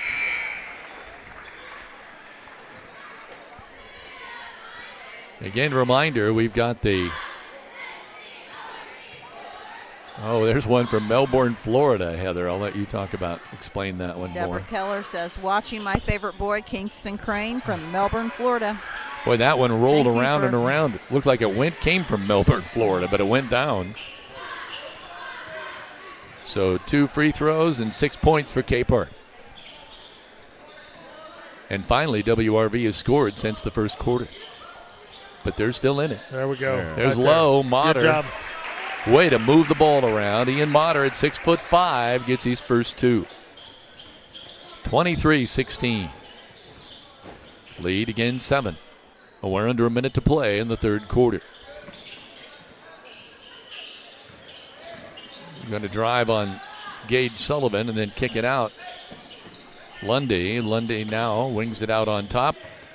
Now they want to go low, and that's blocked by Gage Sullivan. He thought he got all ball. I'd have to agree, but Lenny Weber looks like he'll go to the line. He got all ball, but He he's also got all body. Yeah, and then you've got to go straight up there, and I know that's hard to do, but he really kind of reached out over the top of him, brought that ball down. They're going to get you every time on that. He hits the first free throw. That's the first point for Charles Lenny Weber. He'll get another. 23-17 in the Stanger home scoreboard. Lenny Weber's second free throw, good again. 2 points for him, and it's 23-18. The Miner lead is now shrunk to about 5. 39 seconds remaining in the third quarter on the Stanger home scoreboard. This is Raider Media Sports.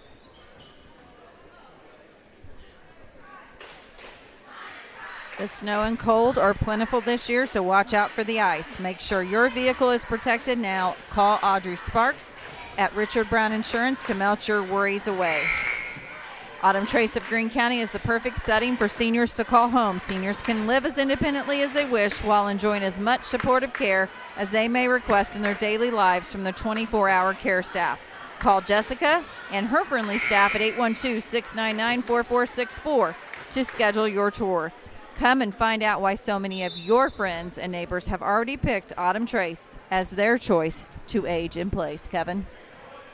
So we're 39 seconds away from the fourth and final quarter here in the JV contest.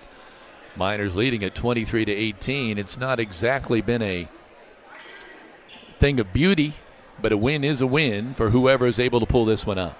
Yeah, you've got to take them when you get them. They look the same when you look back at the W. It doesn't look any different. So you want to get it every chance you can.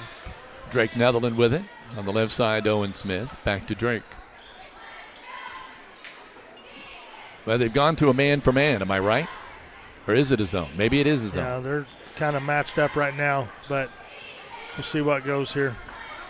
Yeah, I think they've maybe switched. I can't tell. Netherland goes around a screen and called an offensive foul on Lauer. Motter going in. Must be a point of emphasis this year. They've called that a lot. I know you're not supposed Kingston to Crane's going out, and Gage Sullivan is going out. Or extend to anything. Some of that moving screens is on the dribbler. Right. If you're not getting tight to that screen, then the guy setting the screen is going to try to lean into it a little bit to help you out. Right. And every chance that happens, they're going to get you on those moving screens. WRV had a couple of chances to try to make something happen there, but to no avail. We're at the end of 3. It is 23-18. Miners lead WRV JV on the Stanger Homes scoreboard. This is Raider Media Sports. Correll's LP Gas has quite a story to tell. A locally owned operation for 78 years, offering residential and agricultural propane in 6 counties. They also fill camper, motorhome, and gas grill cylinders. Correll's LP Gas, located at Highway 54 in Linton. Check them out on Facebook or by phone at 812-847-4076.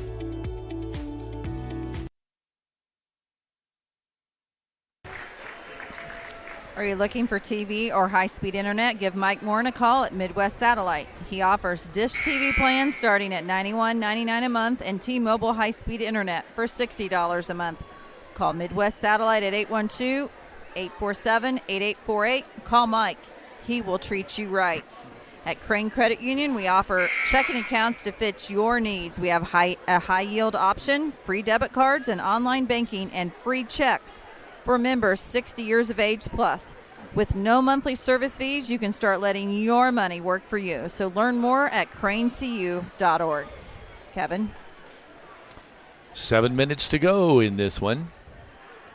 Sometimes you wonder if when you watch a JV game, if it's going to be indicative of what you see at the varsity. And, it was with Cascade, Sure Big was. D, and it's going to be interesting to see. In fact, Coach agreed with us thoroughly in the postgame. He said it was exactly the same. I hope it's not as roughshod in the varsity. Hope not. It's Richardson with the ball, gets double-teamed. Moreno has it now on the left. just very He's going to get double-teamed. disjointed, both teams. That's a good word. That's a good word for it today. Capehart with it now. Or I'm sorry, Capehart has it now. Gets it to 22 Richardson, now over in the corner. Miners in a 1-3-1 trap, and there's a jumper on the right side. Short. Owen Smith has pulled it down. Owen has played a good game today. You've mentioned him. We've mentioned him a lot. Passing, shooting, and rebounding. Netherland. Left WRV side, going Lauer. to a man now. Yep, I think they had done that in the last possession. Lauer with it out on top. Nice spin move. Oh, I thought he'd take it right up. He didn't. Just under 6 minutes to play now in the ball game. Gage Sullivan able to rein that ball in. Lauer. Netherland. Gage Sullivan won't pull the trigger. A lot of active hands here. The defense for WRV is Crane. Good move. Kingston Crane gets his first two, and normally it would be an outside jumper, but he took that one right down the lane. Quick reminder, this fourth quarter is sponsored by Key Associates of Linton, Allie Walton, Mary Beth Gerald's, and Audrey Sparks of Linton. Your key to the very best. WRV working the ball around the perimeter. Go to the cutter. Shot off the glass. Short, no good by Buskirk. Coming the other way. Kingston Crane loses it. Then has it knocked away. And let's see what's going on here. Timeout Linton. Timeout Linton. I don't know. I think it's their ball when we come back. At 5:05 to play in quarter number 4. 25-18 in the Stanger home scoreboard. This is Rader Media Sports. Is your family protected? Contact Indiana Farm Bureau Insurance Agent Alicia Cornelius to discuss your auto, home, farm, life, or business needs. It's not about protecting her family, she says. Let me help protect yours too. Proudly serving Indiana, call 812-582-8941 to speak with Alicia. One agent for all of your insurance needs. Well, it's halftime. IU finds themselves down 43-27. They were actually about a 2-point game with about 8 minutes to go, and then it ballooned to this one. We want to say hello to Lisa McKee, who says she's watching from home, and also Lester Morrison watching from home as well. Nice backdoor feed to the cutter as Greg called it. And it was a great move by Gage Sullivan to the hoop and a great pass.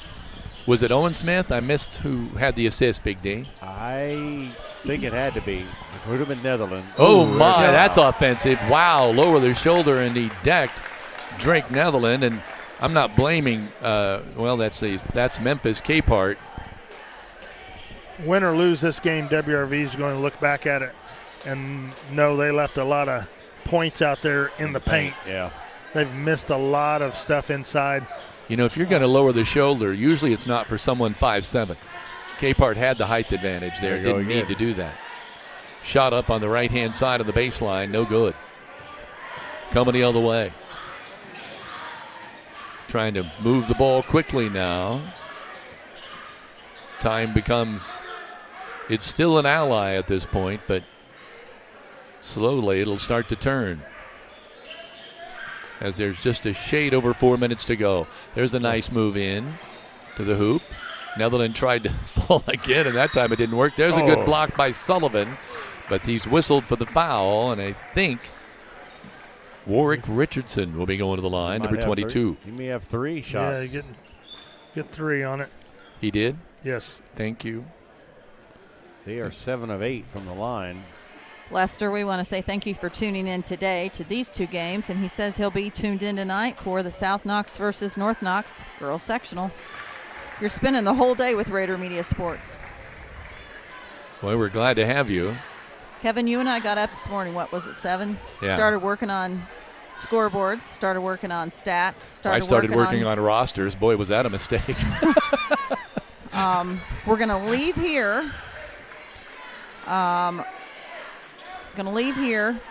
Run home, do a quick regroup, pick my dad up, head down to North Knox where we're going to join Big D, Dan Phillips, set up, and be ready to go at 6:30. Second free throw is good. Oh, so it's just 2? Oh, no, we're going to 3. He hit 3. Yeah, he hit 3 Oh, he in a did row. hit all 3? And we Thank have you, another guys. and we have another timeout here. So we're going to take a quick timeout to hear from one of our Minor Pride sponsors, Linton Sporting Goods. This is Rader Media Sports.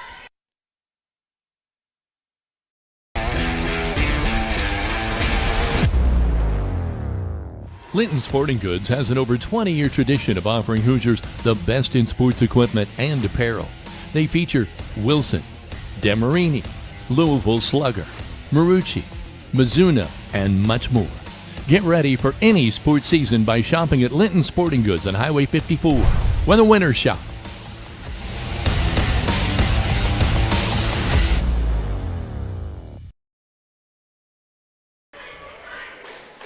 Welcome back. Team Ortho is Greene County's only orthopedic clinic featuring board-certified orthopedic surgeon Dr. John Hammerstein. Team Ortho also has lead athletic trainer Jed Arsenault, who's over there today, as in every game, who works with Linton-Stockton student athletes to help minimize risk of injury. Call Team Ortho at 812-847-3381. Greene County General Hospital, our family, caring for yours. I don't know who it is, but one of the cheerleaders for WRV just almost did somersaults from one baseline all the way to the other. I don't think I've ever seen that. My, oh my. Didn't you do that in practice one day, Greg? It was an accident if I did. A little too fast on the break. Couldn't get that one to fall. WRV sprinting back the other way. Getting it up and down the floor. 3:45 to play in the contest. 27-21, Miners by 6. Low scoring affair.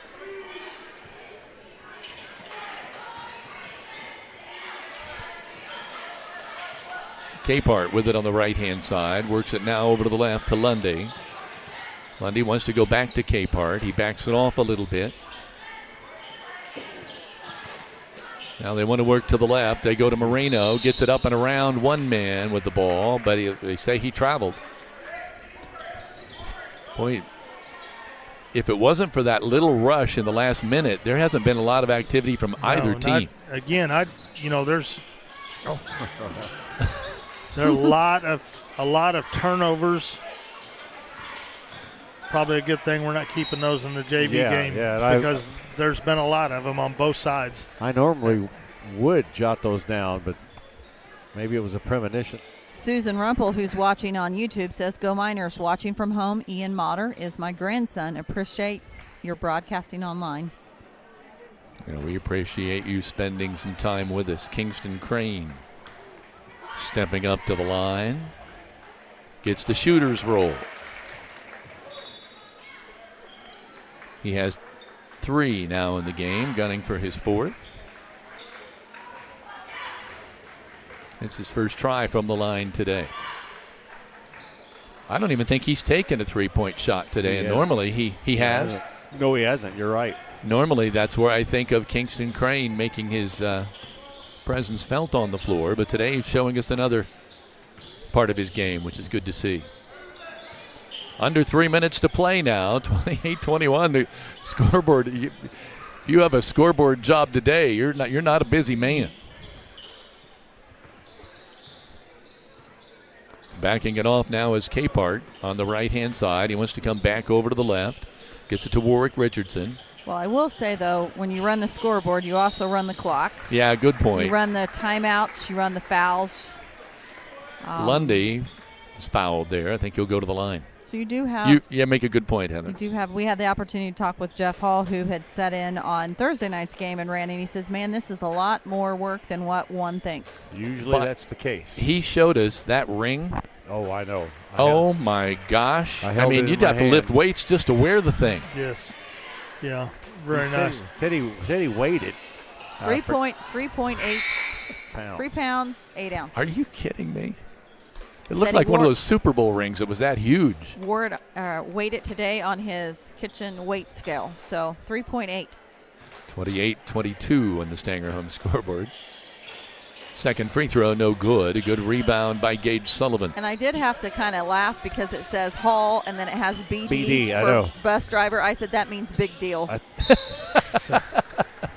Jeff Hall is the big deal. The Wolverines here, it's 6 points, 2:19 left in the game, 6-point game. And if they drive in there and get fouls where they're stopping this clock, they're putting themselves in a position to come back here. They just got to get some stops on this end. For the Miners, they've got to take advantage and pound this ball inside and take advantage of their height. Right, great break to the hoop. Good job. Sullivan. But a great feed. I'm not sure who got that assist on that one, but it was a great pass. That's now 7 in the game for Gage Sullivan.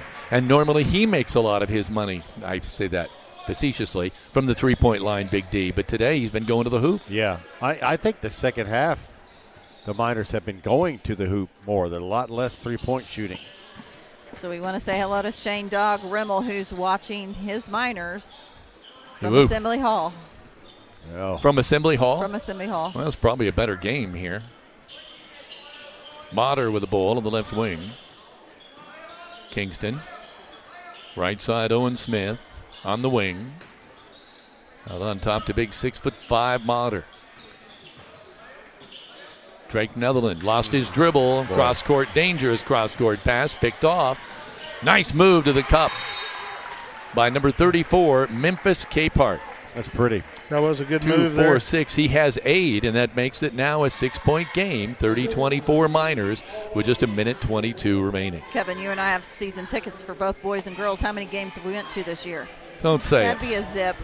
We spend our time in a high school gym and love every minute of it. Maybe the IU Purdue game. That's on a Sunday. So we got a date that day. Let's talk about Corey I would Motter. also like to watch the girls play sometime. Looking to sell your home? Century 21 Sheets agent Corey Motter specializes in getting top dollar for his clients. With a proven track record and personalized marketing strategies, Corey strives to make selling easy and stress-free. So get the results you deserve and close it with Corey. Kevin? There have been a couple of times I know where I thought I had the opportunity to go, and I couldn't think of anybody to. I should have called Greg. Of course, you were probably busy too with that. Now you'll have a flurry of emails coming your way. Well, we are. Hey, I get about 20. Oh, all of a sudden I have friends. Huh? I get about 20 a season that'll say, "Would you sell me the IU Purdue tickets?" I love those who say, "I don't want anything but Big Ten." It's like, okay, well, Unfortunately, next weekend, IU ladies host the Purdue Boilermakers, and we will be following the boys to Marshall, Illinois. Okay. That's okay. I And like that's fine. covering the boys. Nice pass right side, Netherland. Breaks around his man with the left hand. Gets it out on top to Kingston Crane. Boy, they're out on him. What was that? If you're WRV, you got a foul here. He tried. If you're Linton, you don't need any points. Take an easy basket or go to the free throw line. Kingston WRV's Crane with the letting ball, us- and there we go. There's a foul. Well, they got to give, if that's correct, they got to give a couple more. Or Yeah, they got three fouls on them. I think their coach was trying to encourage them to be a little more deliberate on the foul. I think they tried a couple times, and they were too nice about it. Speaking of fouls, if you'll notice on our scoreboard at the bottom, underneath each home and away team, there you go. Nice move and pass. we keep track of those fouls during each quarter, so you can see those on the screen. Was that Kingston Crane with a Yes. shot? Good pass from Sullivan. Nice move, Capehart to the cup. Up, no good. Boy, how many times have we seen them get so close, and then they just couldn't quite finish. Great pass there, Gage Sullivan. A lot of shots there at the rim. 11 points for Gage Sullivan. Now it's 10 points with under 7 seconds left. I don't know why there's a timeout on the floor. I don't think there's a timeout. I think they're just going to. Substitution, is that it? Oh, No, I think there's they turned the ball over. Turnover. Oh, okay. Gage Sullivan is checking out. Ian Motter, I think, has come. No. Yeah, now we got a timeout. Now we got a timeout.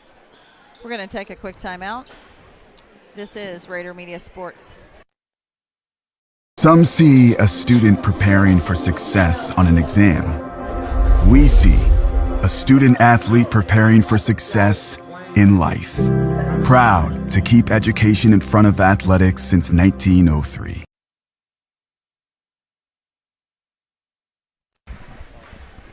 Just say, Kevin, wake up.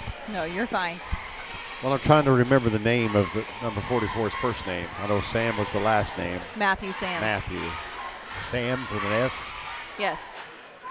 Let's do a quick live read here for just a moment. If you need excavation work done, then you need to call Hall's Excavating. They do site work, utilities, septics, and land clearing. They even offer drain, camera, and cleaning. Call Hall's Excavating in Linton at 812-699-0200. Harrison James now in the ball game, passes it in to Drake Netherland, gives it back to Harrison. He'll just hold on to the ball here. And that will do it. The Miners win it. It wasn't pretty, but they win it by 10, 34-24 on the Stanger Homes scoreboard.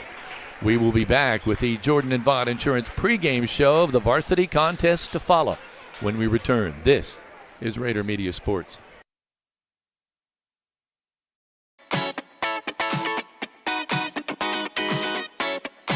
At Jordan and Vaught Insurance Agency, you don't pay extra for the over 80 years of combined experience that will be available to you when dealing with questions about your auto, home, farm, life, or Medicare supplements. They're always there to help from 8:30 to 5 p.m. on weekdays at 123 South Franklin Street, the very same Bloomfield location since 1972. You may not realize the value of experience until you need it the most. Call Jordan and Vaught Insurance, your friends with experience, at 812-384-3535.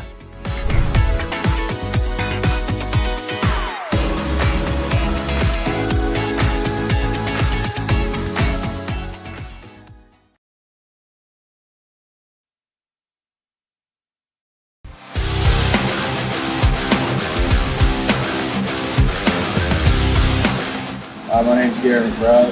My favorite memory is the bus rides on the way to games. I've been playing since second grade. My name is Hayden Feltner. I've been playing since second grade. My favorite basketball memory would be our state run 2 years ago. My name is Tucker Linton, and I've been playing since second grade. And I'm just really excited for a deep postseason run because I think we have a lot of hope and we see a lot of bright future for this team.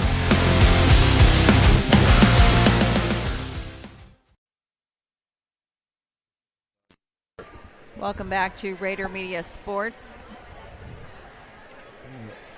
Looks like we are going to have some player recognition of some younger. Is it? Should they stay up here for the anthem? Yeah. And I know you. Oh, I'm sorry. I need to be quiet here. Heather, what are we watching? Like Seventh grade Miners coached by Rick Overton. Sixth grade Miners coached by Herb Abbott and Noah Hawkins. Middle school minor recognition, 8th grade, 7th grade, and 6th grade. There's some big kids out there. Goodness gracious. Two or three of them stand out right away. Taller than the coach. I'm old enough to remember Herb Abbott on the court. 20, yep. I believe. Yep. We're going to take another quick timeout, and we'll be back in just a moment. This is Rader Media Sports. Got to get it in the air. Shot up. Oh! It's a three-pointer. Jackson Miller calls the big shot. Bingo! Oh, my God. We thank those Rader Media Sports sponsors who make our broadcast free to view for those at home, abroad, and who watch on the replay. Whether you're a Miner Pride sponsor,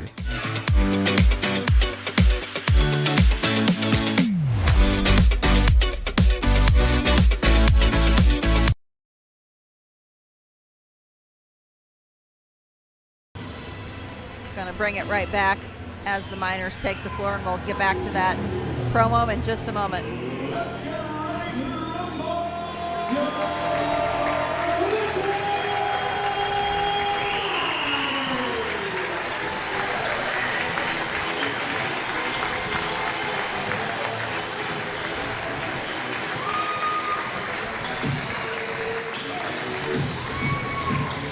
As a reminder for YouTube, we do not own the rights to this music.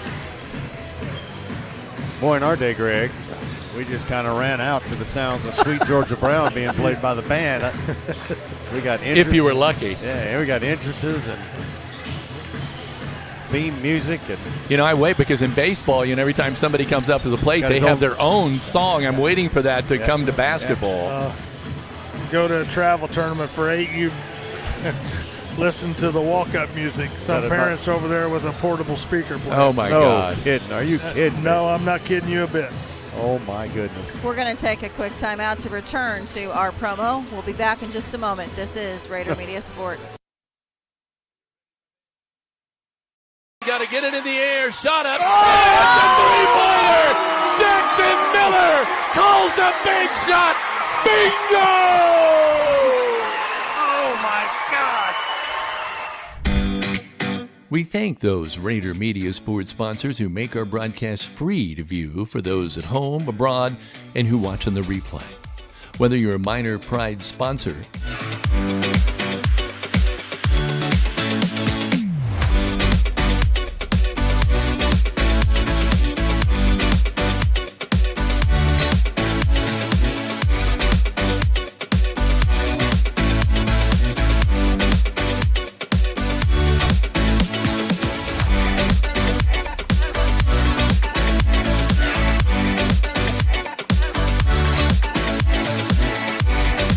a One Sports sponsor, or simply appear as rotating banner sponsor, Rader Media Sports helps to promote you well beyond the broadcast. You appear in many live broadcasts each game night, but many rewatch after the final buzzer or horn, giving you increased exposure for years to come. You're listed on each sports web link on RaderMediaSports.com, giving visitors the opportunity to hyperlink directly back to your business website or social media page. Game Day social media graphics list your business or name as another reference to you. And we're developing additional ways to give extra promotions to our Miner Pride sponsors even after a signed contract, all free of charge. Reminder, 30% of all sponsorships received are donated directly back to Linton-Stockton schools. The remainder is used for IHSAA fees, our Miners Broadcasting Student Club, scholarships, equipment, travel out of town, and even out-of-state games, and donated back to other causes within our community. Getting through, they break out in the open. Can they do it? Come on, Jesse. At the 50. Run, Jesse, run! Oh, yeah. 30, go, 20, 10, 5, touchdown! Oh, mama! So what are you waiting for? Sponsorships start as little as $100 a season, which includes regular and postseason play. Let us help get your business, organization, and family name before thousands through dedicated social media marketing. Rader Media Sports prides itself in hard work and professional coverage while providing night in, night out work for all things Linton-Stockton.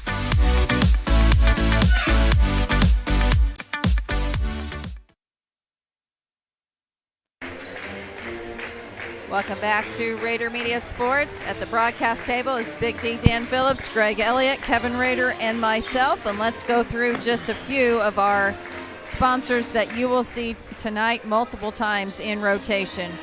We are currently in the Jordan Vaught Insurance pregame show. Call Ross and his staff at Jordan Vaught Insurance for your insurance needs, whether it be home, auto, or life. His friendly staff treats you like family, making sure you are covered. So call 812-384-3535 today. Starting lineups tonight are brought to you by Klusner Construction of Linton. Whether it is a remodel or a new construction home, you know it'll be done right the first time, every time. You choose Tony and his crew. So call Tony Klusner or Bart Wade of Linton today. Quarter sponsor is Key Associates of Linton. Call Allie Walton, Mary Beth Gerald, and Audrey Sparks to be there with you every step of the way, as they have helped generations of clients buy and sell homes. So whether you're looking to buy your dream home, next investment, or sell your home to enter into the next chapter of your life, contact them to be your key to the very best. Walton Funeral Service serves as our 3-point shot sponsor, dedicated to professional and compassionate service, leaving kind memories since 1915. Todd and Cindy Walton have been there for this community and look forward to serving you for many more years to come. They are your lamp of hope when you need them most. Tonight's scoreboard sponsor is Stenger Homes. Do you know that over 30% of homes sold were in winter months? So don't wait. Call Michelle Stenger at Stenger Homes. Give her a call at 812-219-2307. And stay tuned to the E2 Custom Creations postgame show. They are now taking pre-orders for 2025 graduations. They can help you create the perfect personalized gift for your special person by laser engraving just on about anything. If you have an idea, need help creating one, or have it ready to go, give them a call at 812-798-0174 or visit them on Facebook at E2 Custom Creations today. Kevin? I'm going to go over the scoring just briefly here because we want to look ahead, obviously, to the varsity contest to come. But Miners win it 34-24 in the JV. Jake Rose with 5, Owen Smith with 6, Reuben Goodman with 4, Kingston Crane with 5, Gage Sullivan with 9 points, Ian Motter with 2, and Josh Lauer with 3 for 34. For WRV, it was Landon Lundy with a point, Warwick Richardson with 9, Charles Linneweber with 2, Brant Brashears with a point, and Memphis Capehart with 8, and then A.J. Marino with a tray, the lone tray, I believe, in the game for WRV for 3 points. So 34-24, the Miners able to win in the JV contest. But now we turn our attention to the varsity contest and look right in the middle of the floor on the logo. What do we have? It's that Greene County keg. Big deal. You know, I was just going to ask, how big a deal is that? It's a big deal. These kids, you know, back when Dan and I were in high school, that was a really big deal to have that keg. And I think it's probably maybe lost a little bit of significance over the years just because of consolidations and class basketball and so forth. But I know it's a big deal for Linton to have it and to keep it. And I'm sure WRV'd like to take it home with them on the bus this afternoon. So, yeah, it would be a lot for the 7-10 Wolverines. They're coming off a victory over Eastern Green, 52-49. That was a good classic battle. They fell to Clay City February the 1st, 31-59. Coached by Levi Holstetter. He's in his second year. They were 8-16 last year, so generally improving as the years go on. Of course, the Miners are now 14-3 under Coach Matt Britton. He's in his 16th year, but his second at Linton. He's gone 32-7 in 2 years here, 267 overall wins. Actually, if you add this year to it, that's a little bit more. But very successful, coming off a loss to the Cascade Cadets. A little bit of a surprise, 69-61. Had won 2 in a row over North Knox, 77-46, and Eastern Green, 60-44. The last 2 games before that. So. I haven't really seen White River Valley much this year. Don't know much about them, but it's always an opportunity. That keg's involved. Linton has won 15 of the last 16 meetings. The last WRV win would be in 2011 and 12, 53-45, and then there was a classic double overtime minor win, I think in 2014 over, I believe it was the Christmas Classic, and that must have been a Donnybrook over there, 2 overtimes.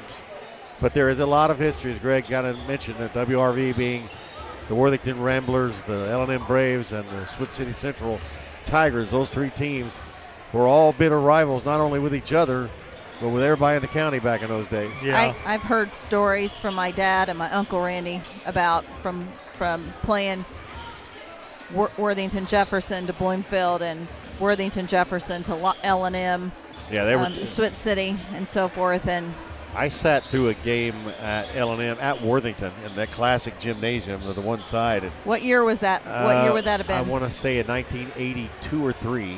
So my dad was coach at Worthington Jefferson for a Tom number Oliphant of Tom Oliphant was the head coach. He was the assistant, and when Tom moved on, my dad took the L&M, and it was took the varsity reins, and it was that really good L&M team, and they pressed from the tip to the end of the game, and it was something like 90-30, and the fans were still chanting L&M Braves. I thought, my God. Used to be a lot of the county schools. Now Linton did not, and Bloomfield did not, but a lot of the county schools would play home and away. So they would play at L&M and then go and play a home game against L&M later in the season. So you saw them twice. A lot of times you saw them twice, and then you might have seen them in the Greene County, and then by the time sectional came around, you were seeing them for the third or fourth time. My. And so there was a lot of rivalry. But then there got to be within the teams, a sharpshooter versus sharpshooter, physical guy against a physical guy, and you knew it comes sectional time, because there was, if you were a senior, there was no more games. No. So that everything got laid out in those sectional contests. I just had a flashback of J.P. Muir coming down the court. I'm sure you remember Jay Border, maybe from Switz City. He had a habit of coming down and jumping as you were coming down the court, jumping right in front of you, and he was just a little dude, and you just flatten him. And I remember J.P. he thought, if I'm going to get a foul, I'm going to get a foul. And everybody was friends away from that, but boy, on the court it was competition. And the girls got that way too. Can we just say that this crowd on Linton side is phenomenal? It is packed. For a Saturday afternoon, this is, I can't show obviously because of the camera range, but we have a little bit of space to our left. But right in front of us, as you've probably seen a number of people walking in and up into the camera. This is a phenomenal crowd right now. So. And there's kind of a spillover to the other side, actually. There usually is on the behind the minor bench. There's usually a lot of minor fans there. Tonight for Linton, I mean, we need to get that bad taste of the Cascade game out of our mouths. And you need to come out here and kind of reestablish, because, as a coach, I know he's looking at it this way. They got exposed the other night. Their flaw in that game were exposed. So you got 3 or 4 weeks for sectional time. So we got to shore some things up, and that's why you like playing those type of teams, because they're gonna expose you, and you're going to be able to have some things to go back and work on. Coach Britton even mentioned defensive flaws at the post game, and they were really exposed that night. In fact, I didn't even know they existed until you watched that game. Well, we noticed in the game that there were several defensive times that I don't even like saying it, but the effort wasn't quite there. The loose balls weren't there. The passes weren't crisp. The defensive side, a lot more guys cutting to the basket, getting open. Cascade kind of won that battle inside the paint, even though Paul had 24 games. For me, it was a bad shooting night on top of that. The three-pointer, I was going to say it was almost all Paul. Got to recognize. That was not good on offense. No, and we're going to have to, going to have nights that three-pointer doesn't fall. You've got to find other ways to score. And for me, if you're going to have these kind of games, better have it now. We got time to get that. I love how you said it. Get that taste out of your mouth. There is that nastiness that you feel from losing the game you really would like to not have lost. Do you guys remember when obviously Butler had that great 2-year run? They played defense that was right up in your craw. Yeah. And Cascade did that the other night, both for JV and varsity. Yeah. Now, they challenged everything at every level of their defense. And, again, their pressure created some of their offense. It exposed our ability to stop and transition and match up and get the ball stopped. And we're going to have to fix that. Yeah, I'm looking at the scoring. And Trebley had 23. Savini had 21. So you got two guys that had that, and they each had 8 and 5 boards on the inside. If you look at our score sheet, really, although Daly had 15, Miller had 14. Remember, Jackson hit 2 threes right off the bat. Yeah. And we thought, okay, it's going to be good. Well, that was the first 2 3-pointers. Linton finished 3 of 21. So that means we were 1 of 19 the rest of the night. I can't say that this would have made a big difference in the game, but again, Tucker Lint played for only about 30 seconds. Yeah. And then he never saw him again. And you wonder how healthy this team really was, and maybe still is, because they've had illness going through this team. And look, everybody knows, everybody else has it too. I heard the Philadelphia Eagles were fighting it this now going into the Super Bowl. So, you know, at the end of the day, you go out there and you play with what you got. And, you know, they're going to learn more from a loss than a win in that case. I think they've probably got away with some of the things that Cascade exposed in previous games that were wins. And, you know, it's not quite as important to you as a player when you still came away with the W. But they got exposed, and they'll have to fix it. For WRV, I think WRV is going to have a difficult time dealing with our length and our height. But they've played some teams really tough this year. They've won some games. They've struggled against some of the higher level teams, the Sullivans, the Bar Reeves. But I think this is for them another level of chance to say, you know what, let's take that next step here. Let's see if we can't play this one tight, if we can't pull a win out in the end. I think they're going to want to look at that, because for them it's the next step for them to get their program back where they want it to be. WRV is taking the floor. The Miners are still huddled with Coach Matt Britton. Linton coming in at 14-3. White River, as Big D pointed out, White River Valley coming in at 7-10. You are listening to the Jordan and Vaught Insurance pregame show. We'll have more when we return. This is Rader Media Sports.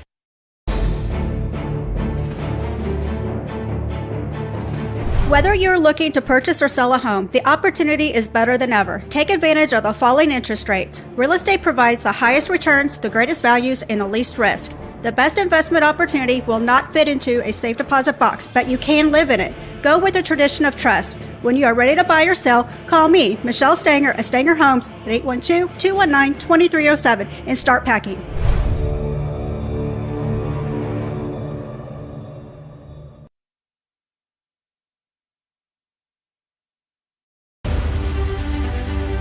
City Linton employees are dedicated to providing the best and most reliable utility service, security, and safety for its families and students. As the new mayor, I agree with the sign, "You'll like Linton."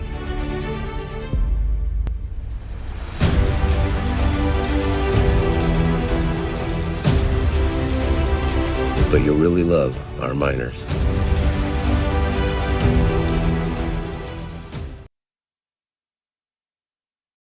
Serving Greene and surrounding counties for over 30 years, Key Associates of Linton has helped generations of clients buy and sell homes. Whether you are looking to buy your dream home or a next investment, or sell your home to enter in the next chapter of your life, Allie Walton, Mary Beth Geralds, and Audrey Sparks are there for you every step of the way.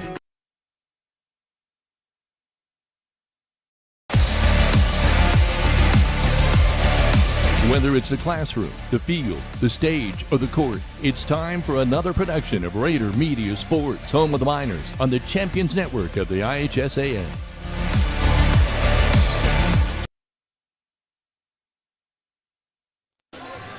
You know, it was earlier this week when the Linton Miner football team were awarded their rings. It's a kind of a consolation prize for finishing second in the state football championships, which was a wonderful accomplishment. But Coach Brian Oliver mentioned something when he made the ring presentations that I thought needs to be echoed.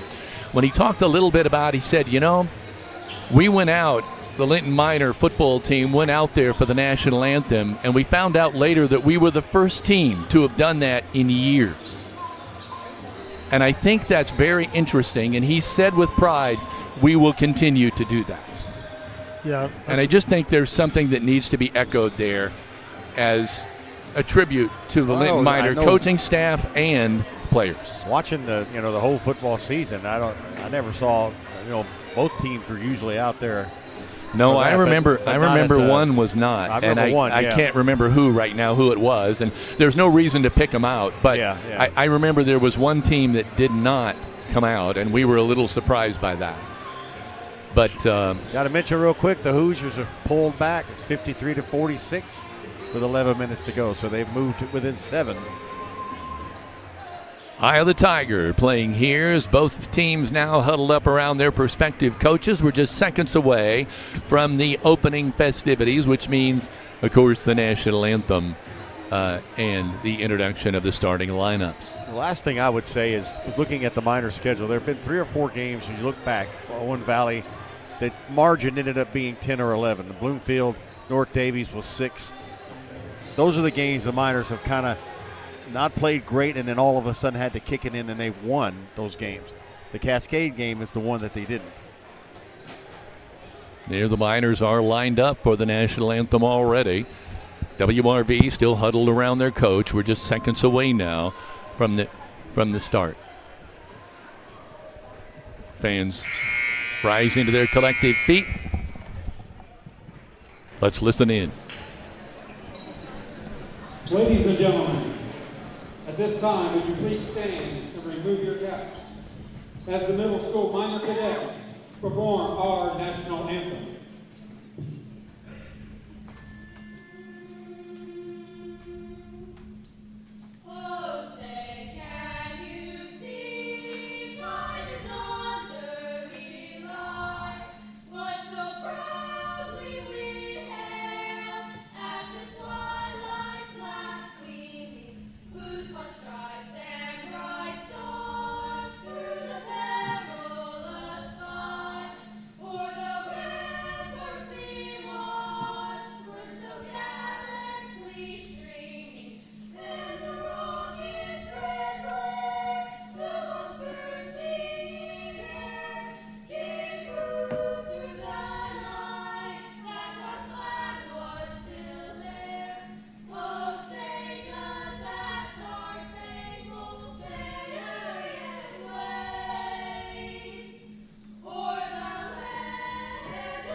Minor cadets sing the national anthem.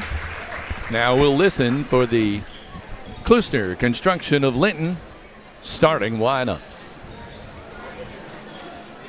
I want to give a shout out to Leah McKee, one of our minor broadcasting students who performed today at the solo ensemble, and we'll be able to give you an update later tonight. And she was one who just sang with the cadets. We'll listen in here. The Classic is the largest and longest-running holiday tournament in the state of Indiana.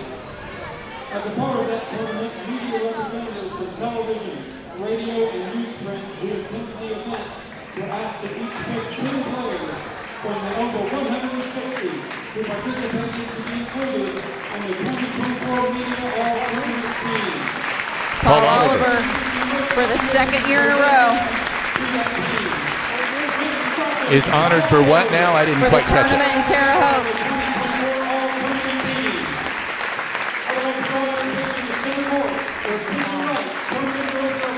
Congratulations, Paul Oliver. Congratulations, Paul, on your selection to the 2024 First Financial Classic Media All-Tournament team.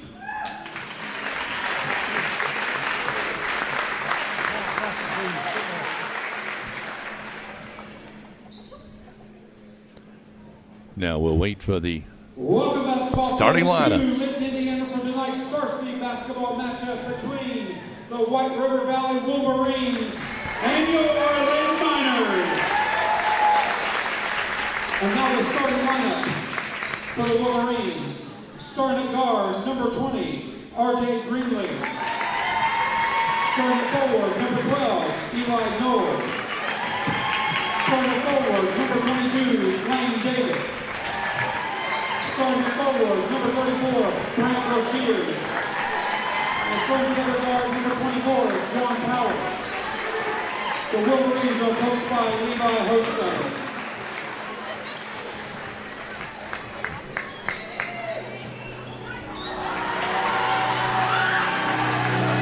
Now it's the Linton Miner host team getting ready to have their starting five announced. The lights go dark, spotlights on. All eyes on the Miners.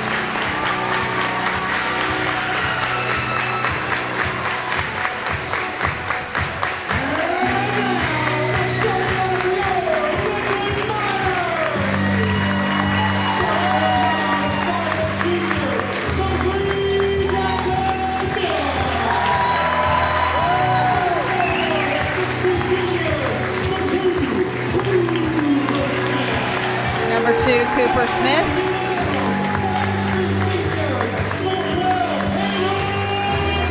Number 12, Hayden Feltner.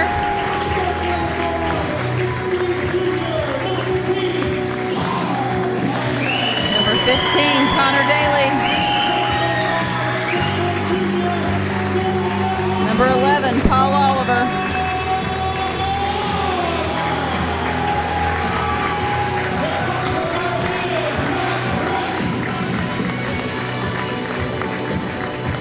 Well, it's very obvious this crowd is ready to rumble.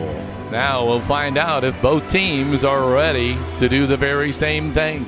Greg, the Linton Miners and the White River Valley Wolverines. You remember they would cut the lights out in the old gym, and then they'd have to wait so long for the lights to heat up to come back on. It was same in this gym when it first opened. Yeah, they just... First quarter sponsored by Key Associates of Linton. You know, if you wanted to write anything down, you're out of luck there on that one. Lane Davis, number 22, jumping it up at 6 foot against Paul Oliver at 6'4". The Miners, the Wolverines will come away with the basketball. Brashears is able to pull it away from Connor Daly. John Powers coming up, working it on the right side to Davis. Lane kicks it out to Brashears. R.J. Greenlee with the left hand near the logo. Now out on the right side to Lane Davis with the left hand in the lane. Wants to go all the way up on Paul Oliver. No good. Coming the other way. Jackson Miller will set it up. Connor Daly on the wing. Oliver cuts. Back to Daly. Wide open. Trey. No good. Rebound. Skying is Eli Knoll at 6'1", the senior. Pulling that one down. So far, both sides missing their first shots in the ball game. Brashears almost got the ball knocked away. Yep. Nice pass and shot. R.J. Greenlee, I think, is who that was. Number 20. Yep. First two for R.J. And the first two of the ball game. 2-0 White River Valley. They struck first in the JV game, and they do the same here at the varsity level. Oliver out on top, left side of the wing. Baseline, Feltner dribbles, gets... They start to swarm him. He kicks it out. Paul Oliver will take a tray. He'll miss it. One shot in a cloud of dust for both sides. R.J. Greenlee bringing the ball up. R.J. working with the left hand. Now comes back to the right. Takes it right to the cup. Do you think they noticed something? Because they're on to this, going to the left, waiting, and then busting back to the right. Just, again... Oliver's shot up, no good. Paul with a follow in the end one. Or will it be? Let's see. For somebody as big and strong as Paul is, he does a really good job of using his body, but not using it in such a way that he gets those charge calls in there. He just kind of draws the contact but avoids plowing somebody over. Yeah, because if he plows somebody over, it's they're probably going to be down there on the end line. Yeah. But he just does a great job of body control that way when he's in traffic. A 3-point play for Paul Oliver. That's the first time I will not say the old-fashioned way. Now the cross-court pass, getting it over to Powers. John dribbles it up, sees a man underneath. Tried to get the home run shot there. Did not work. Connor Daly coming the other way.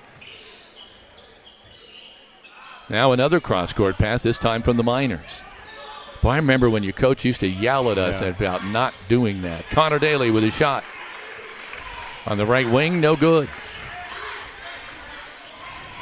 Greenlee with the ball again. Wants to go to the right side, now stops. Kicks it out to the left wing.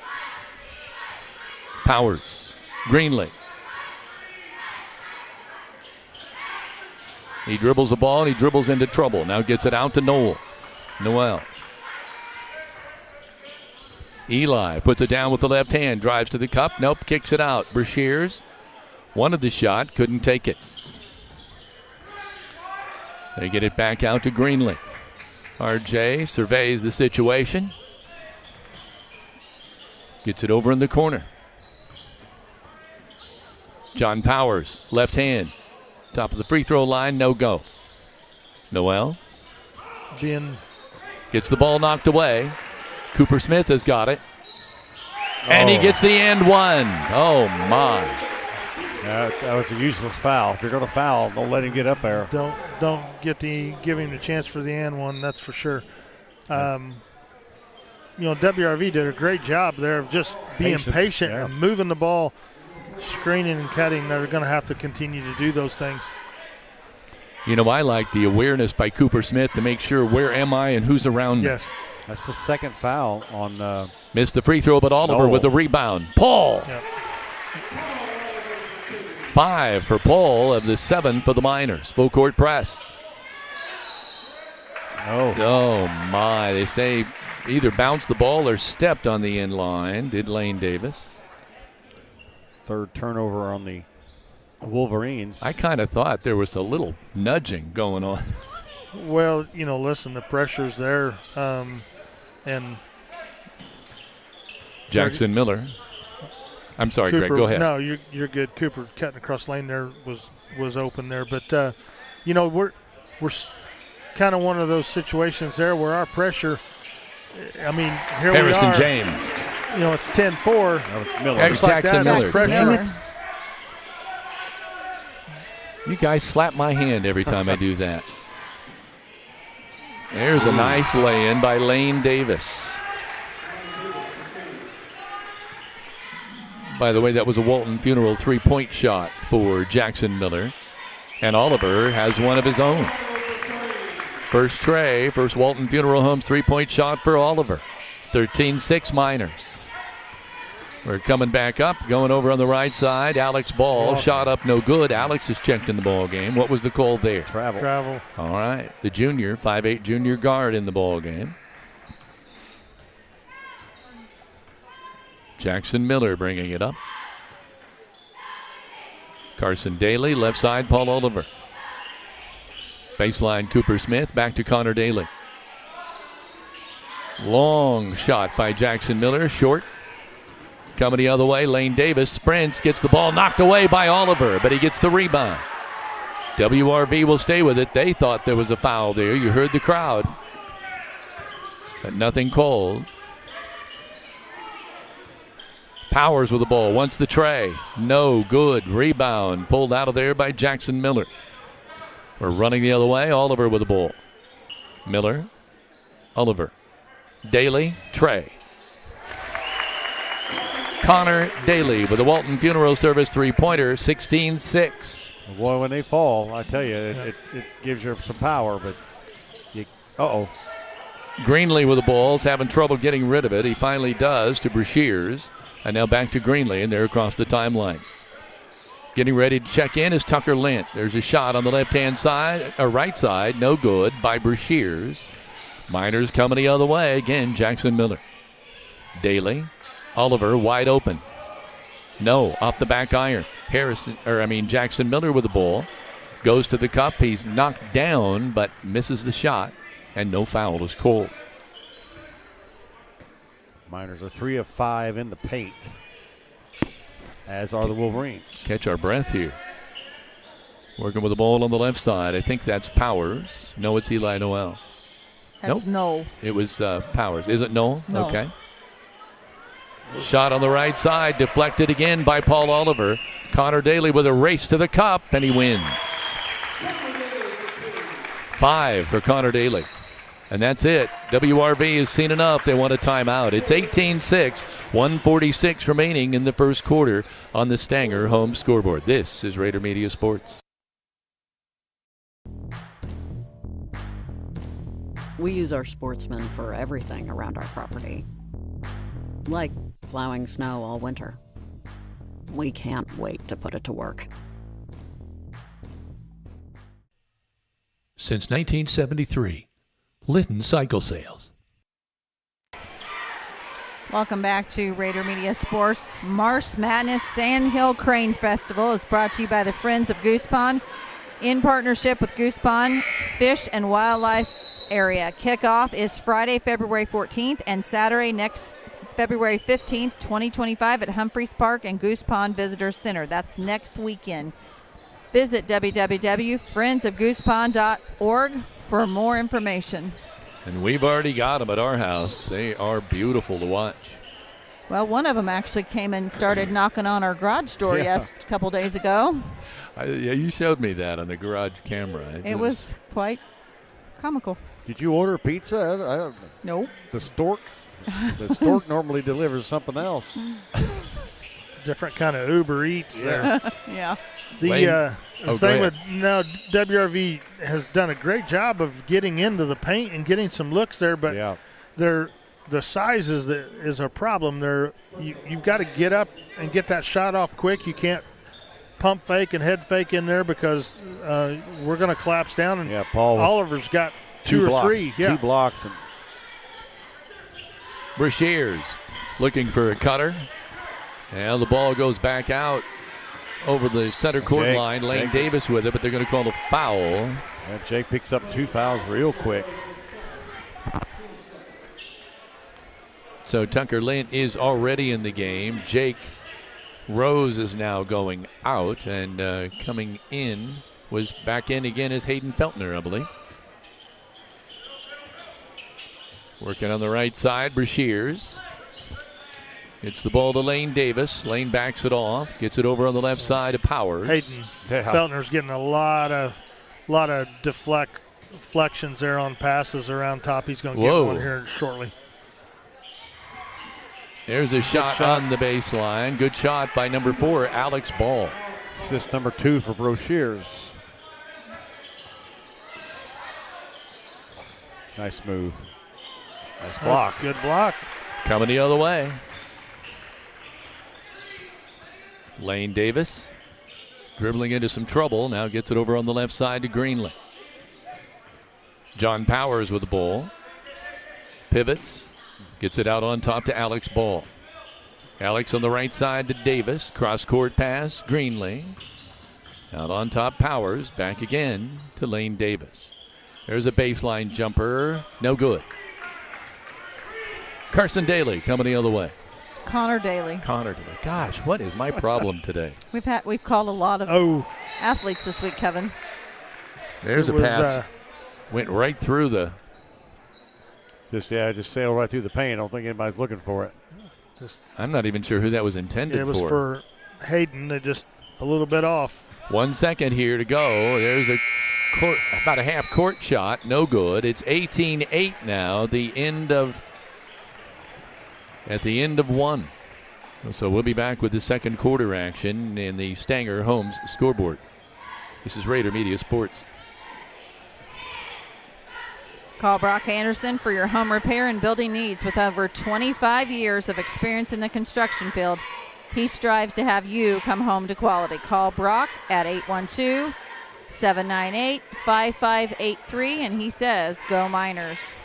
Team Ortho Foot and Ankle Center is home to board-certified foot and ankle surgeon Dr. Matthew Parmenter, who has more than 35 years of experience treating patients across southern Indiana. For more information, call Team Ortho at 812-383381. Greene County General Hospital, our family caring for yours. And Crane Credit Union supports area schools and wants to encourage every student to do their very best. With youth and teen accounts, students can earn $4 for every A on their semester report card.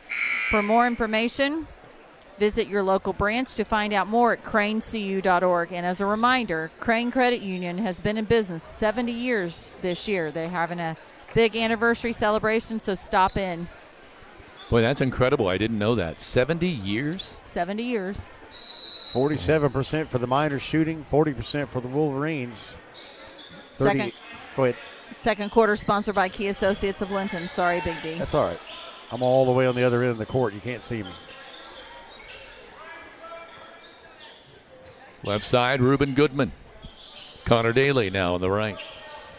Big D, what did you call us the other day when we talked about how we had all four of us together? What were we nicknamed? The A-team. Boom. Jackson Miller gets his second tray of the night. I think. Walton Funeral Service, 3-point shot. 21-8 Miners. Clock running. 7:20 remaining here in quarter number 2. Nice shot up in there, showing some patience and some skill getting the ball in the air. It was Linneweber, I believe, 32. Charles gets his first 2, played a lot of the junior varsity game. Jackson Miller with it to Daly. Goodman. 2-3 zone for WRV. Back to Daly.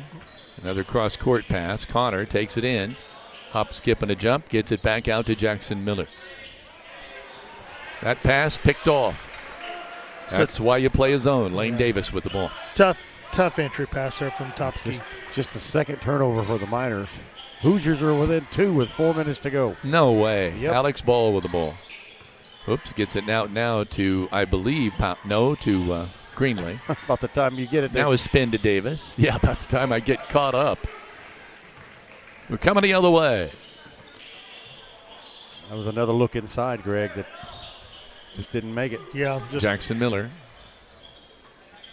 likes the tray off the front iron. Just a finish in traffic. Just a little strength there. Just kind of get off your line a little bit. Brendan Carmichael to Alex Ball. Now to Linneweber. They have a lot of substitutes in the ball game now. Greenlee with the ball. RJ out by the logo. And that's where Jackson Miller will pick him up.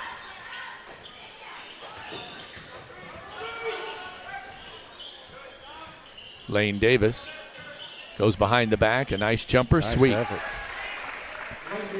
4 for Lane.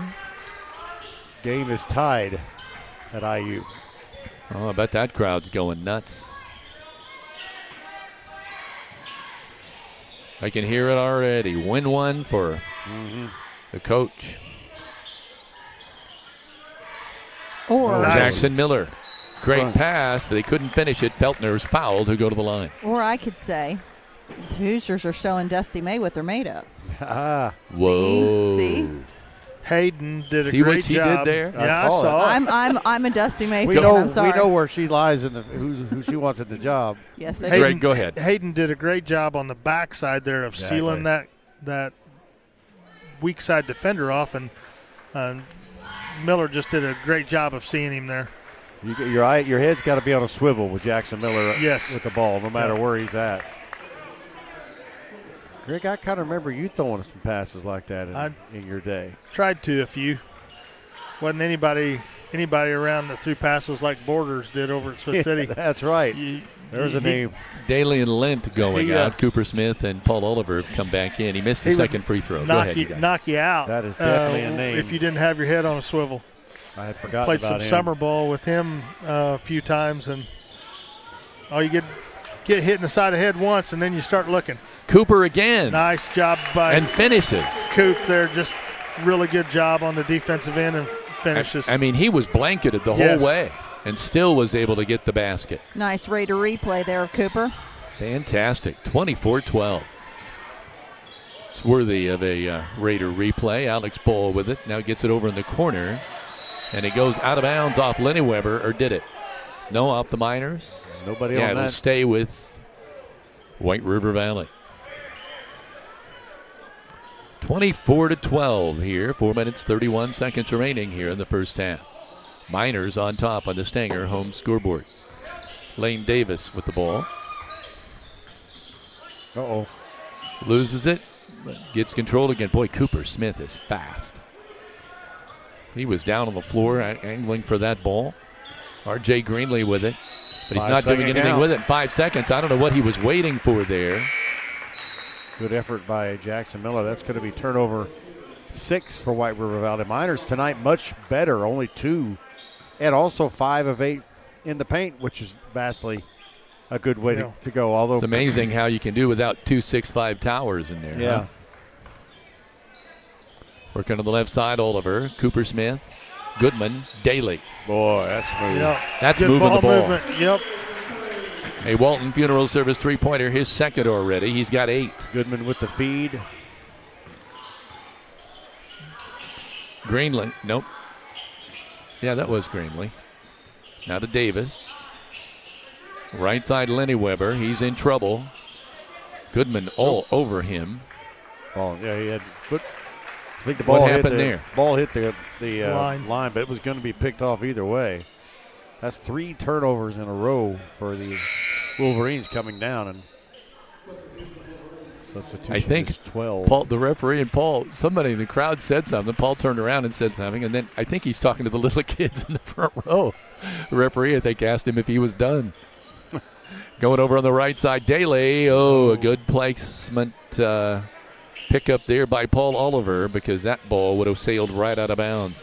Reuben Goodman drives, kicks it out to Daly. Back over to Paul. Trey on the way. No good. Off the front of the rim. Cooper Smith with a rebound. Daly in trouble. We got a 2-3 zone here for WRV. Have had. Goodman wants the 3.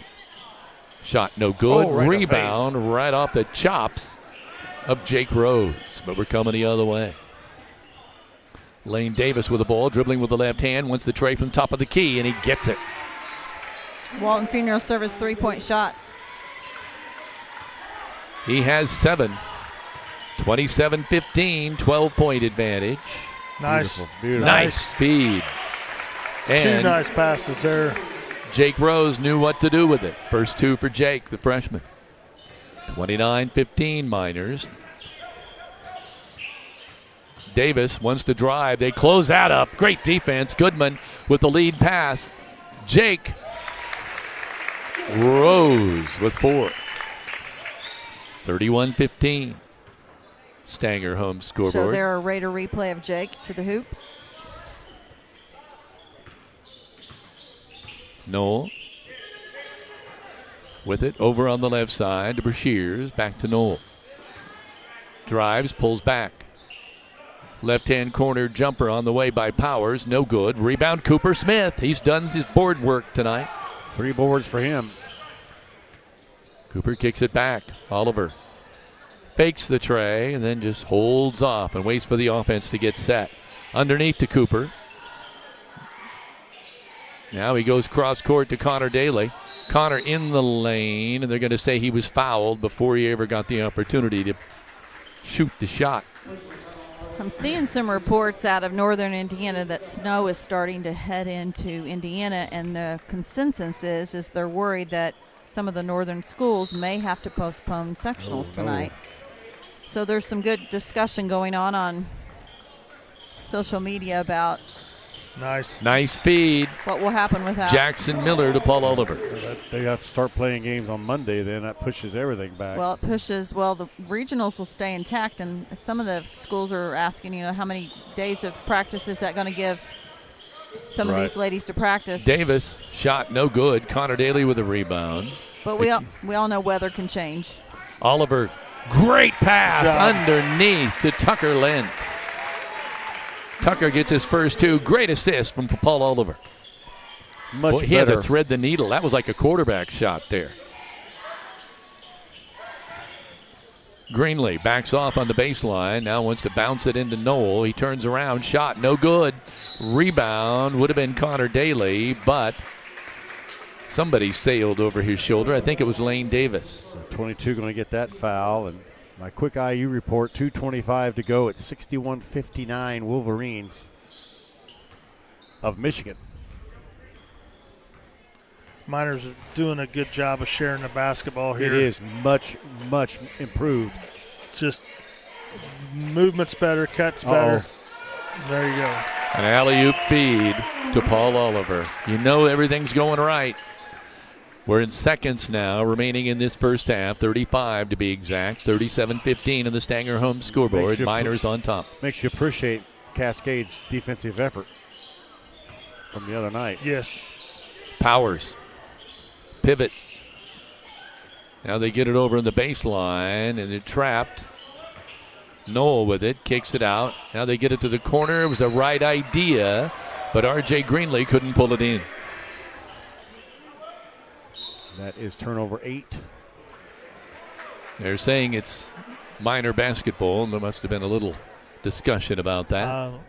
Official pointed in the wrong direction, but right in front of the student call was section. right. Yeah. Jackson Miller with it. Right side, Daly. Oliver, Daly.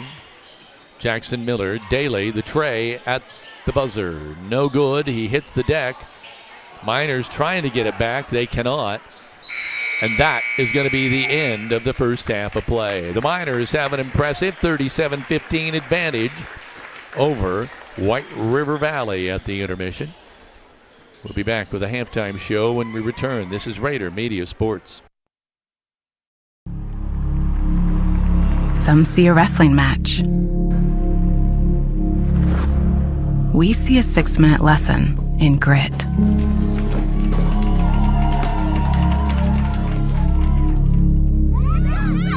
Some see a coach sending a runner home. We see a mentor guiding a student athlete into the future.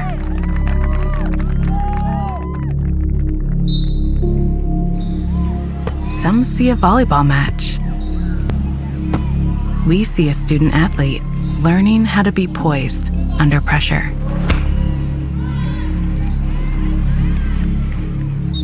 Some see a high school football stadium. We see the one place where the whole community comes together. Proud to keep education in front of athletics since 1903. Middle school minor cadets will now perform.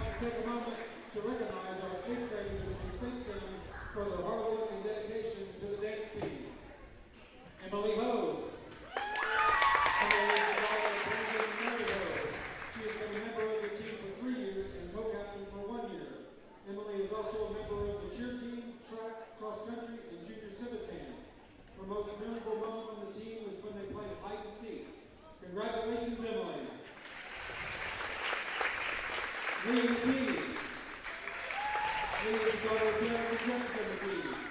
She has been a member of the dance team for 3 years and captain for 1 year.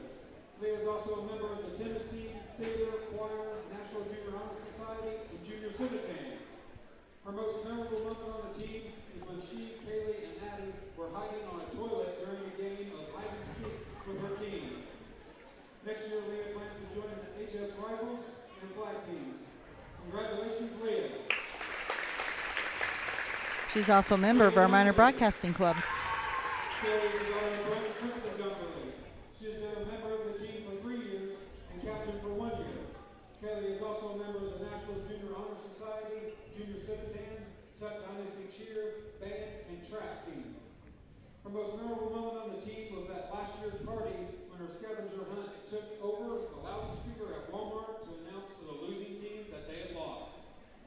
Congratulations, Kaylee. Ayla Powell. Ayla is the daughter of Cheryl and Doug Powell. She has been a member of the team for 1 year. Ayla is also a member of the basketball team, track, softball, and National Junior Honor Society. Her most memorable moment on the team was the team Christmas party. Congratulations, Ayla. Addie Ball. Addie is the daughter of Ryan and Stephanie Ball. She has been a member of the team for 3 years and co-captain for 1 year. Addie is also a member of Junior Civitan, Student Council, National Junior Honor Society, and Band. Her most memorable moment on the team was playing hide and seek in the high school at night. Next year, Addie plans to join the high school flag team. Congratulations, Addie.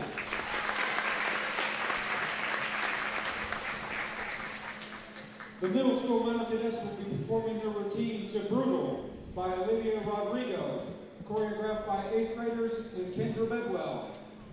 And now, Linton-Stockton proudly presents the middle school minor cadets.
Middle school minor cadets with recognition of the 8th grade team.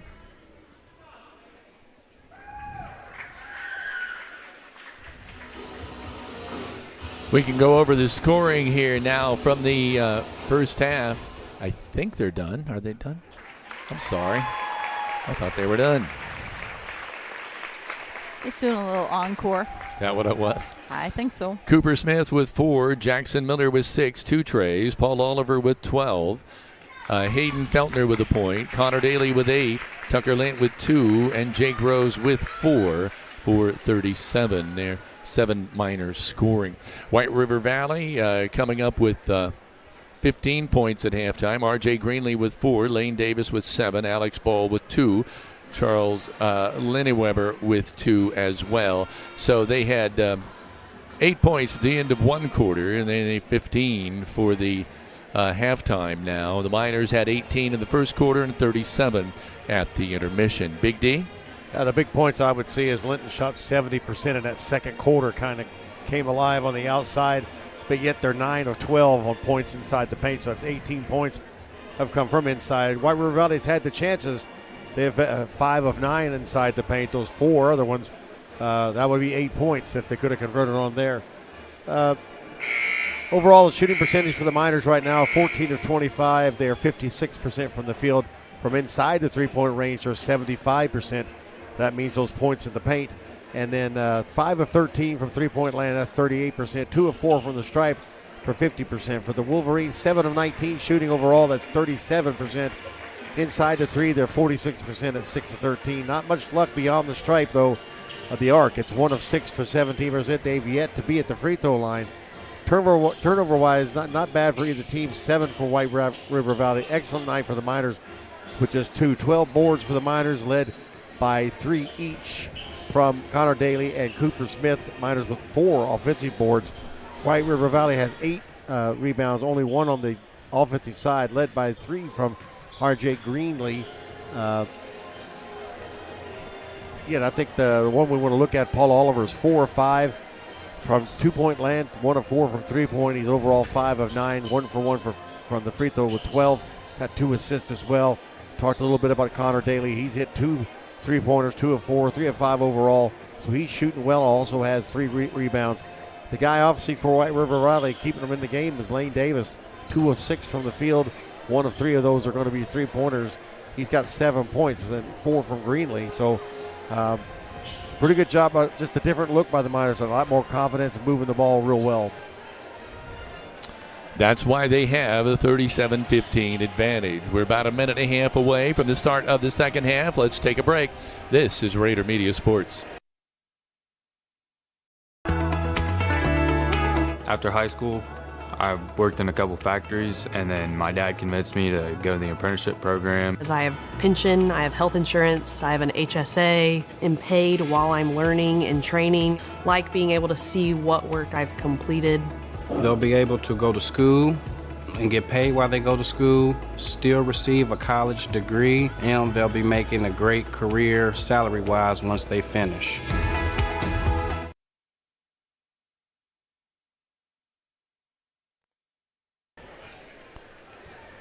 So welcome back, and we're just about set for the start of the second half. Both respective teams huddled around their coaches to getting some list of instructions. What do you think they're saying? If I'm Coach Britton, I'm talking about just staying with the same effort level. This isn't really about WRV. This is about Linton, and this is about them controlling the things that they can control. Their effort level, their offensive sets, their defensive pressure, all of those things that I'm sure they've been talking about in practice. It's a big deal for them to come out here and continue to establish that and got a new player. Forward. Same starters. Yes. New player on the court. He's a little small, probably a point guard. But same starters out there for the Miners. Cooper Smith, Jackson Miller, Paul Oliver, Hayden Feltner, and Connor Daly. And it looks like we pretty much have the same starters for, let's check and see. We've got Lane Davis out there, R.J. Greenlee, Eli Knoll, 34 Brant Brashears, and Powers. So we have our same starters out there. I think that was exactly on the nose, Greg. You want to do what you do. You don't care what WRV does. Oil the engine. Yes. Yep. And, for WRV, it's kind of similar thing. Quit, you don't worry about Linton, worry about what we're doing. How can we get better? Finishing inside the paint is going to be a big part of that. Noel with a shot, missed. Daly with a rebound. They've had looks. They had looks in JV game as well, so they've got to figure out a way to finish those inside the paint. I want to remind everyone that this third quarter is sponsored by Key Associates of Linton, your key to the very best. Connor Daly's shot is short. Lane Davis with the rebound. We're coming the other way. Trish Lundy, thank you for checking in on YouTube, and thanks for watching our Sand Hill Crane video.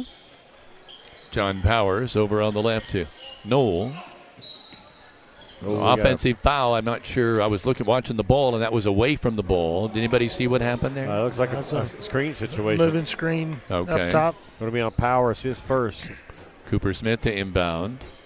Jackson Miller across the logo at half court. Nice pass inside to Oliver. Couldn't do anything with it. There's a cross-court pass, however, that's picked off. Greenlee wants to go coast to coast. Goes around Daly and gets it up off the glass. 6 points for Greenlee. 37-17, Miners by 20. Just starting the second half. Cooper Smith out on top, Daly. Paul Oliver for the tray. 15 for Paul, and that's another Walton Funeral Service three-point shot. That is his second of the night. He's averaging around 18, so he's almost there already. Double team. Daly kicks it, taps it away, and then gets the basket. There's that pressure that Linton can really create out there on top, and did a great job of not reaching in and getting a foul. 10 points for Connor Daly. Like that. And like they that. call him on cue. Foul. Cooper Smith getting his first foul. Coming in now is Alex Ball, and going out, Brent Brashears for the Wolverines. Well, the Hoosiers. Oh, no. Yeah, he's inbounding. Hoosiers fought all the way back to get within 1 point, only to lose, looks like 69-64.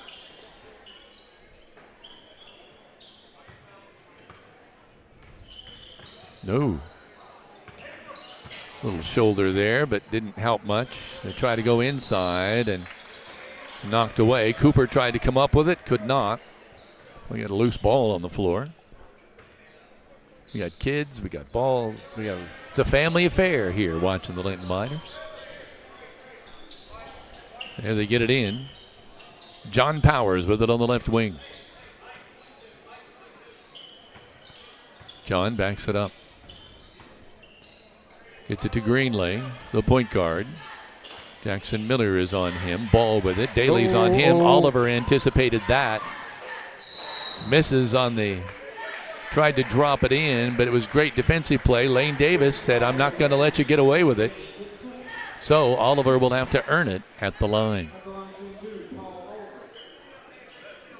That's a good foul by Lane Davis, because he could have went for the body, and that would have been ugly. Yeah. Big D, what did you say the IU score was? It ended up being 70-67. 2 seconds it shows on the clock. So, yeah, it says end of game, 70-67. Well, they were down pretty big at 1 point. So here's my best case scenario. Dusty May could just walk in and talk to athletic director Scott Dolson, and they could just seal the deal right there. There you go, sure. Yep. Well, you know there's some behind the scenes. It was only that easy. If ifs and buts were candy and nuts, hey, it'd be Christmas I'm all just year. trying to be optimistic. Jeff Saturday became the Indianapolis Colts. Well, that didn't work out so well. Well, yeah. But that made my day for a year. But I know you were happy. I was happy. With the ball on top is Powers. John now wants to give it up. He does to Lane Davis. Lane back to Powers. Linton's defensive pressure has slowed WRV down. If you know. Nice working the ball inside, and Noel gets the shot. They're not screening and cutting as near like they were in the first half. First two for Eli. Daly looking for a cutter, gets it into Feltner. Now Cooper takes it up, but the follow by Feltner is good. What a follow by Hayden Feltner. Looked like Cooper was going to cash in. You know, you're almost making that move before the shot goes up, aren't you? Good anticipation. Working on the left side. Jumper by Powers, off no good. Sprint for the ball. Cooper Smith involved again. Powers gets it back, pulls up for the tray. Might have been partially blocked by Daly. By Connor. Gets it, pass to Oliver. A cutting Paul Oliver gets the easy two. Great feed by Connor Daly. Jake Rose will be checking in when we come back after this timeout. 3:48 to play in quarter number 3. 48-19, the Miners. This is Rader Media Sports. Let your Indiana Farm Bureau insurance agent, Jathan Wright, help you think about insurance. Stop by the office, submit your information online, or give him a call at 812-798-2615. Proud to be your hometown grocer, Save-A-Lot encourages you to switch to their brands and save. And they also encourage you to download their digital app to save money each week. This week, Sweet says it all for your Valentine. Be sure to pick them up today. Remember to shop the dot to save a lot, Kevin. Oh, that's the best slogan. Shop the dot to save a lot. Miners, again, continuing to share the ball. A lot of quick passes. Just doing a great job of hitting the open person. You know, against Cascade, Greg, those tight passes weren't there. I don't know whether they've been working on those in practice, but you see them where they're hitting them tonight. A lot more crisp, a lot crisper. Greenlee in the lane. Can't do anything with it. Looks for help. Powers looks for help. Noel tries to slither his way between two defenders. Shot up, no good. Tipped away. Greenlee with a rebound. His shot's no good. Ball is slapped away, and oh my gosh. And now finally out of bounds. Miner ball. Wow. A lot of hands on the basketball, but not too many of them able to get a hold of it. Looked like one of those reaction drills, Greg. Yeah, it was like boom, boom, boom, boom, boom. But nobody really had it. It was just you're touching it, and it was moving on. Oliver inside to Rose. Cooper Smith will not get the roll. Oh, my. Good hustle by Cooper. One of the 40 few misses inside the paint. Yeah, 48-19. Miners on top in a big way. Oliver's got it, but he loses it. Out of bounds. Tucker Lint coming into the ball game. Cooper Smith checks out for a rest.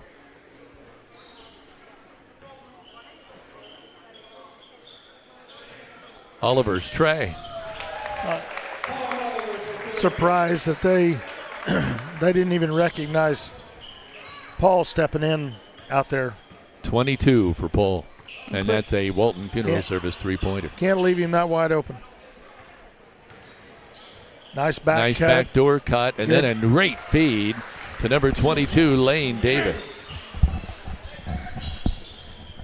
Lane's having a good night. That's 9 for him. There's a tray on the way, and this time it is Connor Daly with the Walton Funeral Service three-pointer. That's his third of the night. 13 for Connor.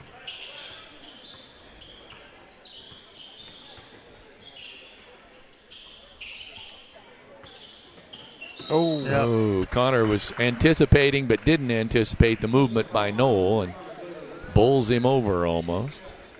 Foul on Daly. Oliver's coming out. I think he's going to get a little bit of a rest. Goodman has come in. Yeah, so it's Goodman, Lent, Daly, Jake Rose, and Jackson Miller. Miners much better from three-point land. 8 of 18. That's 44%. I think you'll take that. Yeah, absolutely. And that's more in line of what you would expect out of this group, too. Powers inside, kicks it out. Lindenweber. Oh, whoa! How many steps? Yeah. That wasn't just steps. That was a vacation. That's their fourth of the second half. They now stand at 11. Miners still with just 3 turnovers. Minute and a half remaining in the third quarter. 54-21 Miners.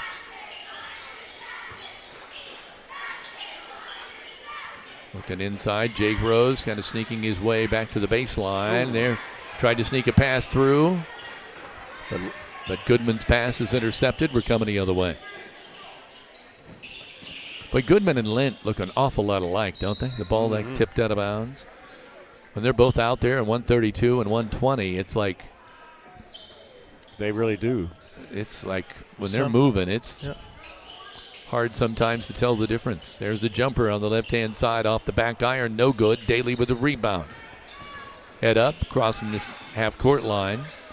Goes on the left side to Jackson Miller. His third tray of the game. The Walton Funeral Service three-pointer. Sure has. 9 for Jackson Miller. Shot off the iron. Great one-handed tip, but no go. Daly pulls it down again. And Connor off and running. Feeds right side. Goes back to Jackson Miller. Jake Rose, left hand, wants to kick it out. He does. Daly with a tray. No good. Jake Rose runs it down. Kicks it back out to Jackson Miller. Goodman goes move. Around his man, cuts to the glass. Shot up no good. Follow no good by Lent. But Tucker was fouled. He'll go to the line. Good strong move there on the baseline by Reuben Goodman. Just got to finish that there, but took it to the rim strong. Just didn't get it to go down. Yeah, that's what we've been seeing in a JV game when he goes in. It seems like that's the move he's kind of specializes in, and he gets it. He's got to finish it. He's, for a freshman, strong kid. Has a nice game to him. He's just kind of feeling his way out here on the varsity level. At the end of 3, the Miners and the Stanger home scoreboard own a 59-21 advantage as we head to the fourth and final quarter on the Stanger home scoreboard. This is Raider Media Sports. Linton Sporting Goods is your one-stop equipment shop for all things sports. Locally owned and operated in the family for 40 years, they make sure you are ready for the start of the season or upgrade throughout the season. So find them on Facebook today. Give Audrey Sparks at Richard Brown Insurance a call whether you're buying your first car or starting your own business. She knows that finding the right insurance can be a challenge, so call her at 812-847-4798 today. And looking to sell your home? Trust the local expert. Corey Motter knows Greene County inside and out. With years of experience and a passion for helping you find your perfect property, close it with Corey and make your real estate dreams a reality. The Grill is open 7 days a week with a large menu featuring daily specials. Dine in or carry out your favorites for breakfast, lunch, or dinner. Located in downtown Linton, this family-owned business has something for everyone. And is your family protected? Contact Indiana Farm Bureau Insurance Agent Alicia Cornelius to discuss your home, auto, farm, life, or business needs. It's not just about protecting my family, she says. Let me help protect yours, too. Proudly serving Indiana? Call 812-582-8941 to speak with Alicia. One agent for all of your insurance needs. Well, the Miners break it open in that third quarter with a 22-6 advantage scoring in the third quarter, and they've just bolted out now to a 59-21 advantage. They've always been in control, Greg, but they really took advantage in the third quarter. Again, you wanting to see what they were going to come out after halftime, and they didn't miss a beat. They just kept going strong, kept sharing the ball. Great strong move right there by Tucker. That's good to see, too, because that sickness kind of took him out of a couple of games. I would see Gage Sullivan in the contest now, 33. It's good to see Gage out there. Miners are 6 of 9 from the free throw line right now.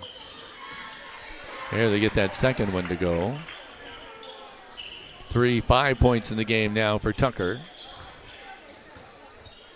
he fills such a valuable role. You always you have a tendency to look at scoring. He does so much more than that. Yeah. There's a great cut to the hoop, and it should be an and one for R.J. Greenlee. Going to get Goodman on that foul. That's 8 for him, gunning for his 9th here from the line. 37-point advantage right now for the Miners. Greenlee gets that free throw. Goodman across the timeline. Oh, he was going to go to Lent, but couldn't. Gage Sullivan with the ball. Gage working on the right side. Gets it to Jake Rose, freshman to freshman. Now to Feltner. Lent. Rose. Goodman. Lent. Gage Sullivan. Reuben Goodman. Feltner. Miners doing a good job moving the ball, but right as I say that, there's a foul whistled. I think it's going to be on John Powers. Third foul on Powers. That's only the team's second foul. Third foul, second foul. And the clock is still running now, so it'll only stop on free throws. Is that right? Correct. There's a shot off the glass by Goodman. Reuben gets his first 2.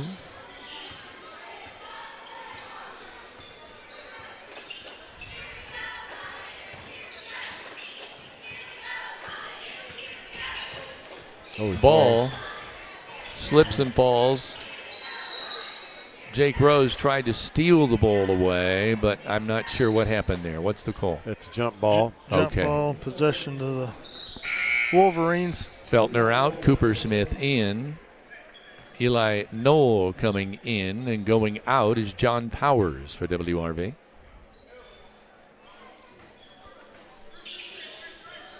Greenlee to inbound. He gets it into Lenny Weber, but a jump ball. Jump ball there. Wow. Gage on the block. That is 6 blocks tonight from the Miners. I should say 4. 2 from Oliver, Goodman, and Sullivan. Help me out. Is the running clock at 35? I think so. I mean, what? I'm not sure when that starts. I believe it's 35 is a number I've heard, but I'm not 100% sure. It's 30 or 35. It's 35 in football, right? Well, maybe that's what I'm thinking. Yeah. Because they're up by, 38? Yep. 62-24. Hard to get used to that running clock in basketball. The clock moves so much the way it is. Yes. Yeah. Ball with the jumper. Oh, that looked good. I thought that was going to go down. Cooper Smith tries to save it. Great save by Greenlee. But the Miners are going to come out with it anyway. Goodman comes out firing on all cylinders. Gets it to Tucker Lent for 2. Whoops, I think I just gave that to Jake Rose. I don't want to do that. I want to give that to Tucker. There we go. I know the book's not official, but I like to keep it somewhat accurate. Shot up in the lane, no good. Jake Rose is going to feed it ahead to Cooper Smith. Another break for Cooper. And this time it was just a little bit too much happening in a short span of time. Cooper, I think, said something to the freshman like, a little too far on the lead. Greenlee's a nice young player, freshman. He's done a good job tonight. Plays hard. Yeah, he is a good freshman. Athletic. We'll see a lot more out of him in the years come. Yeah, and I think from the JV, Capehart looked good. He's a freshman. Yes. There's a couple of kids. Did Cooper make the first one, or did I miss it? Let's see. Garrett McBride in for Cooper Smith. He missed the first one. Got Thank the you. second one. Thank you. McBride at a contest. Well, if you want to see the crowd light up, watch it when Garrett gets a shot. Boy, did it light up the other day. Here's the ball kicked out of bounds by Garrett.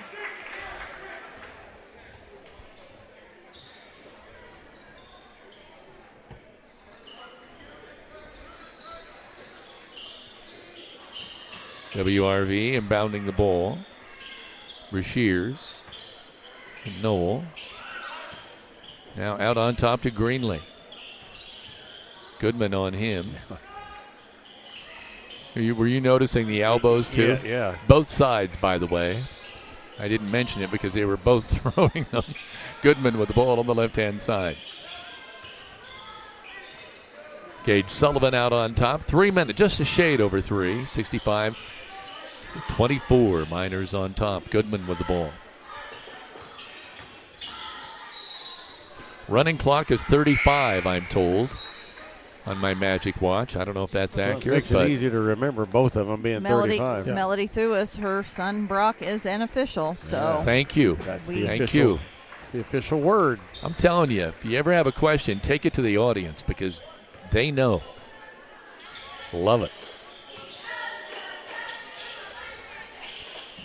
With it out on top is Grissom. Now working over the left side to Greenlee.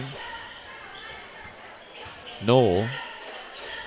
Turnaround jumper, and he feeds it nicely to the cutter, but something happened. Was it a travel call? One extra step. It was a good idea. Yeah, it was. It was a nice play.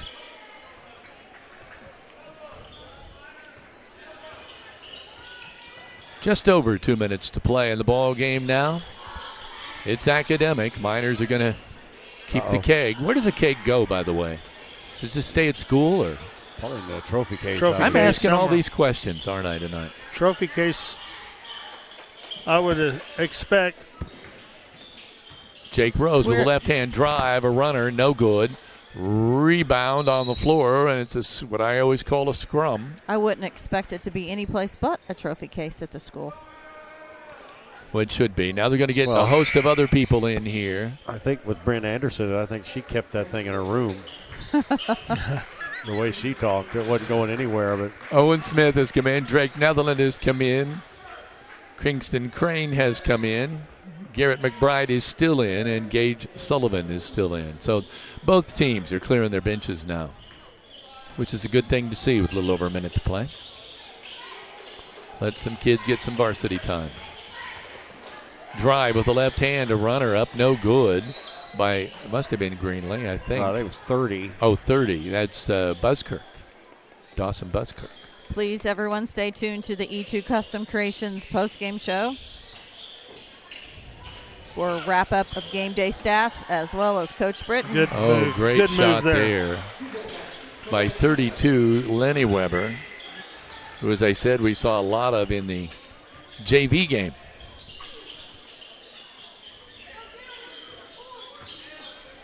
There's a shot on the left side of the rim by Sullivan. No good. Clock running, 25 seconds remaining. Taking it to the cup, off the glass, and it'll fall this time for number 40, Leland Grissom. Which I got to find on my scorebook. There he is. Drake Netherland gets it to Owen Smith. We got the JV out there now, and it's good to see him. Kingston Crane, 2, 1. That's going to do it. You hear the buzzer. Miners win it going away, 65-28. Stay tuned for the E2 Custom Creations post-game show.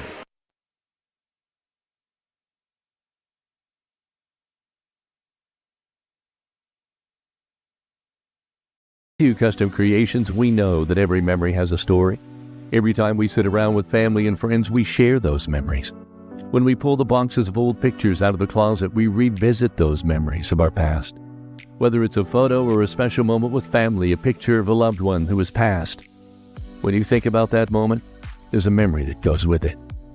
At E2 Custom Creations, we offer custom laser engraving for keepsakes, personalized gifts, home decor, signage, awards, and many other custom made-to-order products. Let us help you personalize a unique gift for a loved one, customize an item, or create promotional materials and awards for your business or athletic team. Our services include engraving and cutting on a variety of materials, including wood, acrylic, leather, granite, marble, glass, and coated metals, just to name a few. If you have an idea, reach out and let's talk about how we can bring your idea to life.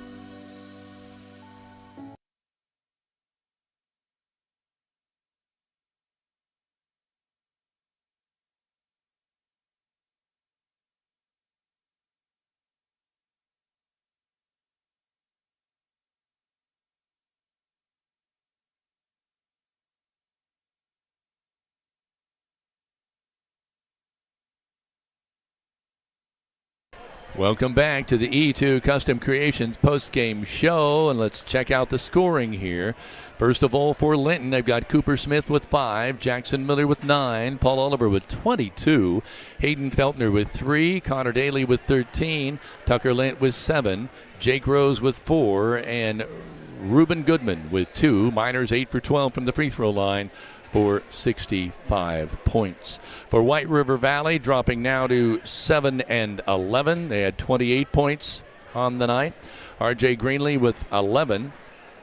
Eli Knoll with 2. I have Lane Davis with 9. Alex Ball with 2. I'm skipping down here now. Lennon Weber with 4. And Grissom with 2. And I believe I have them just 1 of 1 from the free throw line. Yeah, is that right? One attempt. Oh, my gosh. They drove to the hoop a lot, but they didn't get the fouls that they were probably hoping for. But the scores by quarter, it was 18-8 at the end of 1, 37-15 at intermission, 59-21 at the end of 3, and 65-28 final. Again, I said this earlier, but it seemed like it was a competitive game. Maybe score was obviously in favor of Linton, but that third quarter, the Miners just broke it open. Yeah, and that was really good to see because, again, they played a really good first half after the Cascade game. You want to see that bounce back. You want to see that those things, effort levels and so forth. They did that here coming out of the third quarter. That was pretty impressive there for them to continue doing that. Right. The defense held White River Valley under 10 in all 4 quarters. The shooting percentages were really high. Got the groove back on. Coach Britton is going to be a little bit happier tonight, I'm sure. We'll get all of your stats when fine. we come back after Coach Britton here.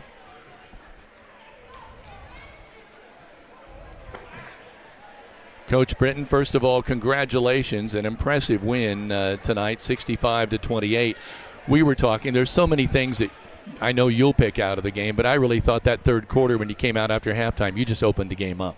Well, we talked about that at halftime of staying focused on both ends of the floor. We were a lot more engaged defensively tonight than we were Thursday night, and that showed and made it more difficult for them to get easy baskets, straight line drives, or open shots. Thursday we didn't do a very good job on that end, and offensively, I really like what I saw in terms of the ball movement, guys sharing the ball, and when we do that, we're a much better offensive team. You could pin out, Paul Oliver, again, with 22, but really it just seemed more like a good team effort tonight. Yeah, an unselfish 22. He was looking to pass first today, and he did get some open looks, but, the defense zone didn't get rotated to him, and he made some open shots, but, he was looking to get his teammates involved quite a bit, did a good job. But everybody, I thought, moved the ball better today. Didn't stand and watch on offense as much, and when the ball doesn't stick, it's funny how much easier it is to score. They were passing in the passing lanes were tight, but yet the ball was fitting through. It's like your guys knew exactly this is where it was going. Yeah, we work every day in practice on zone offense. We expect to see a lot of zone, a combination of teams not matching up necessarily with one or two of our guys real well physically, but also, we're not the best perimeter shooting team in the world. So, we work every day on our zone offense and moving the ball. And today the boys did a good job, and it showed on the scoreboard. Greg, what do you see? What are you looking at coming down the stretch here? You've got some good ball games left on the schedule here. Get ready for sectional. Yep. What kind of things are you looking for out of your team to continue to get better on? Both sides of the ball, we're still trying to. We're not where we want to be yet, and really look at these next three to 4 weeks prior to sectional as time to improve. Every day in practice, working on a lot of things that we feel like we've got to improve before the sectional play. But also, like you said, there's some very challenging games ahead, and those games are going to really test our ability to, our ability to defend good teams, but also to score against size and athleticism and strength. I don't want to look too far ahead. The schedules is tough in front of us. So, next week we've got Vincennes Reveille and Marshall. I know both those teams pretty well. I've got to watch them play a lot this year. Reveille's got some nice players. If they can put it all together, they've got some talent. Got some size and some shooters, and Marshall's a very talented team. I think they've won 13 games so far, and they've got 2 high-scoring guards and 3 boys that are about 6'6", 250 pounds that are extremely physical and big, and so that'll be a very challenging road game next week over at Marshall. Big D? Yeah, they're 12-8, so they're competitive for sure. Things I noticed tonight echo the passing, much more crisp, much more focus, especially when you would come down and move it around and hit down low on the inside. I tried to keep points at the paint tonight. I know that at least 28 of them came inside, so working the ball inside. But shooting was a whole lot better tonight. Team with confidence. They just felt like a more rejuvenated team. 56% from the field, but 9 of 20 from 3 points. So that's 45%. So it also only had 6 turnovers on your side, which mine may not be right, but that was good ball control. And I thought the defense, much more improved. Tucker Lent with 7 points. You got to like seeing him being more involved after being sick for a couple of weeks. Yeah, he's been really sick the last couple of weeks. Lost weight. He looks like he's lost weight. Missed a lot of practice. Missed a game or two, and just not felt well. And it was good to see him get out there and look a little bit more like his old self again. But I think that, like you said, the ball movement was better, and it leads to sometimes better shooting. When we don't catch it and dribble it.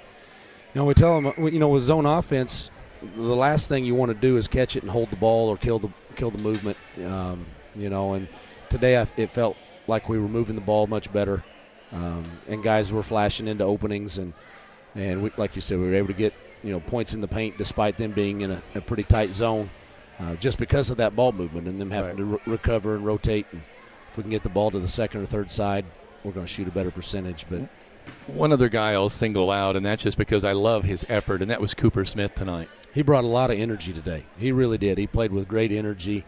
We need that from Cooper every game. And he was active on the boards. His defense was excellent.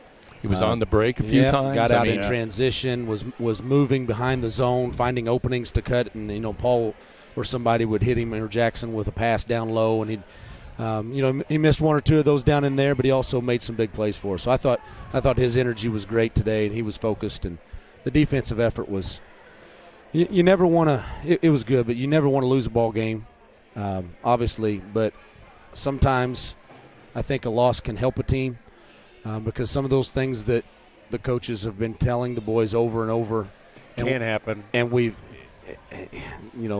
as a coaching staff, we see things that we're not doing at a real high level and in some of those wins, and we, hey, we've got to clean this up or that, and then sometimes a loss gets their attention a little bit more than coach just saying, hey, this isn't going to work against a higher level team. And I think the loss Thursday may have done that, may have revealed some things on both sides of the ball. And we talked to the boys about just execution offensively wasn't very good in terms of the boys' spacing, timing, ball movement, screening, and cutting. And then on the defensive end, we weren't. That wasn't minor defense Thursday. We weren't engaged with all their screening and cutting action. And to Cascade's credit, they played extremely well, extremely hard. And as you told us, they're a good team. Their matchup for us is very challenging. Some teams that have more of a 4-guard and a really quick 5 match up to them a lot better than we do. We kind of match up better with big physical teams than we do a team with that kind of speed and athleticism, and they really exploited us with that speed. But I like I said, I think the loss may have opened our kids' eyes a little bit. Who keeps the keg? Linton, staying here. I know, but where does it go? We're not sending it home with anybody, Kev. Okay. No, it stays here at the school. So all right. Well, we should let you go. Thank you, sir, and we'll see you next time out. Thank you. Bless you guys. See you Monday night. Thank you, sir. Coach Matt Britton with an impressive win. Big D, go ahead with your stats. Yeah, I think he pretty well nailed it on the head. I briefly touched on it. Miners with 56% shooting, much improved. 65% inside the 3, but the big number is 9 of 20, 45% from the 3-point line, 8 of 12 from the free throw line, 67%. White River Valley, not terrible, 32%, actually 43 inside the three-point realm. The three-pointer are evidently not part of their game plan, 1 of 13, only 8%. They only had one trip to the free throw line and hit that one. Turnovers were 8 for the Miners, 12 for White River Valley, rebounding heavily in the favor of the Miners, 24-14. The Miners with 7 offensive boards, just 3 for White River Valley. 6 rebounds total by Connor Daly. He was real active inside, 4 each from Smith and Feltner. We got 4 on the Wolverine side with Greenlee. A young team, although they got a few singers in there, but they got some young kids that will come up, and they played hard from beginning to end, but this was a game the Miners needed. I'm glad Coach said it, because you never like to say a loss has anything positive, but I did feel when I left this place that night that was a We game. mentioned it on the air, actually. Yeah, that it just felt like, you all the things Coach talked about. I love that he really lets us in. He's really letting us know what the discussion is, but you would hate to discover all that in week 1 of sectional. Find out, oh gosh, we didn't do all this right. Better to find that out now, and like you say, we got, if I look at the schedule, we've got Vincennes-Rivet, Marshall, and then you got Clay City and North Central, and a tough Parks Heritage and Evansville Central. So the task ahead is going to be a test. All right, Greg? Yeah, just to echo a little bit on, as coaches, we're looking at the negatives. We're looking for all the flaws. We're looking at all the things that we know that will cost us something. And you're right. You get by with them sometimes in games that you win, and then it's hard to get your kids to buy into the things that you need to do. And then you get it handed to you somewhere, or you lose one you should have won, and you think, hey, we've got to see this now. And the kids kind of be able to see that. And you could tell tonight the effort level was there. Sharing the basketball, all those things. Ball movement. It was just a ton better than it was the other night. And listen, Cascade had a lot to do with that. Right. Talented team, yes. But that's the kind of stuff that gets you better for the next season. So the final here, 65-28, the Miners win over White River Valley. Heather, I'll turn it over to you. Sorry. As mentioned, our next broadcast is tonight. We will go on pregame at 6:30 live from North Knox High School in Bicknell for the South Knox versus North Knox championship matchup game. You'll find us only on the Indiana High School Athletic Association Champions Network. That will round out for Rader Media Sports 9 broadcasts in 5 days. We come right back here Monday night for Linton-Stockton versus Vincennes-Rivet. And then on Saturday, we travel to Marshall in Illinois for a road game, as Coach mentioned in his post-game show. These are going to be 2 very fought-after games. We'd like to say thank you to our Minor Pride sponsors who are listed on the screen: Walton Funeral Service, Key Associates of Linton, Klusner Construction, Crane Credit Union, Team Ortho, Jathan Wright with Indiana Farm Bureau, Michelle Stenger with Stenger Homes, Corey Motter with Century 21 Sheets, Alicia Cornelius with Indiana Farm Bureau, Linton Sporting Goods, Richard Brown Insurance's Audrey Sparks, and the Grill of Linton. We'd also like to say thank you to our banner sponsors, Tim and Joan Warwick, Martha Butler and Hadley, Margaret Ann Simon, Dan and Teresa Carpenter, Donnie and Marilyn Clayton, Casey's of Linton, Green Street, Skinner's Towing, Pizza Hut of Linton, Bandanas by Brenna, Veach Cattle of Bloomfield. Our pregame sponsor, Jordan Vaught Insurance, and our postgame sponsor, E2 Custom Creations, as well as Fish Monuments, Brock Anderson Construction, Violent Company, Linton Cycle Sales, Mayor Preble in the city of Linton, Save a Lot in Linton, Autumn Trace of Greene County, Friends of Goose Pond, Rick Krines Auto Detailing, Correll's Gas of Linton, Bender Lumber, Hall's Excavating, Gaither Power Sports, and Midwest Satellite. So, a lot to go over. We're very thankful for our sponsors that make all of these broadcasts free to view for you all at home. Thank you for the kind comments. Thank you for the messages. Thank you for following us on both Facebook and YouTube. And Kevin, you and I are disconnecting to go home quickly and then head down to North Knox, where we will meet up with Big D Dan Phillips for Sectional 2A 47 Championship. For Big D Dan Phillips, Greg Elliott, Kevin Rader, and myself, this is Rader Media Sports. Thank you for watching this high school boys basketball broadcast. This has been a production of Rader Media Sports. Until next time.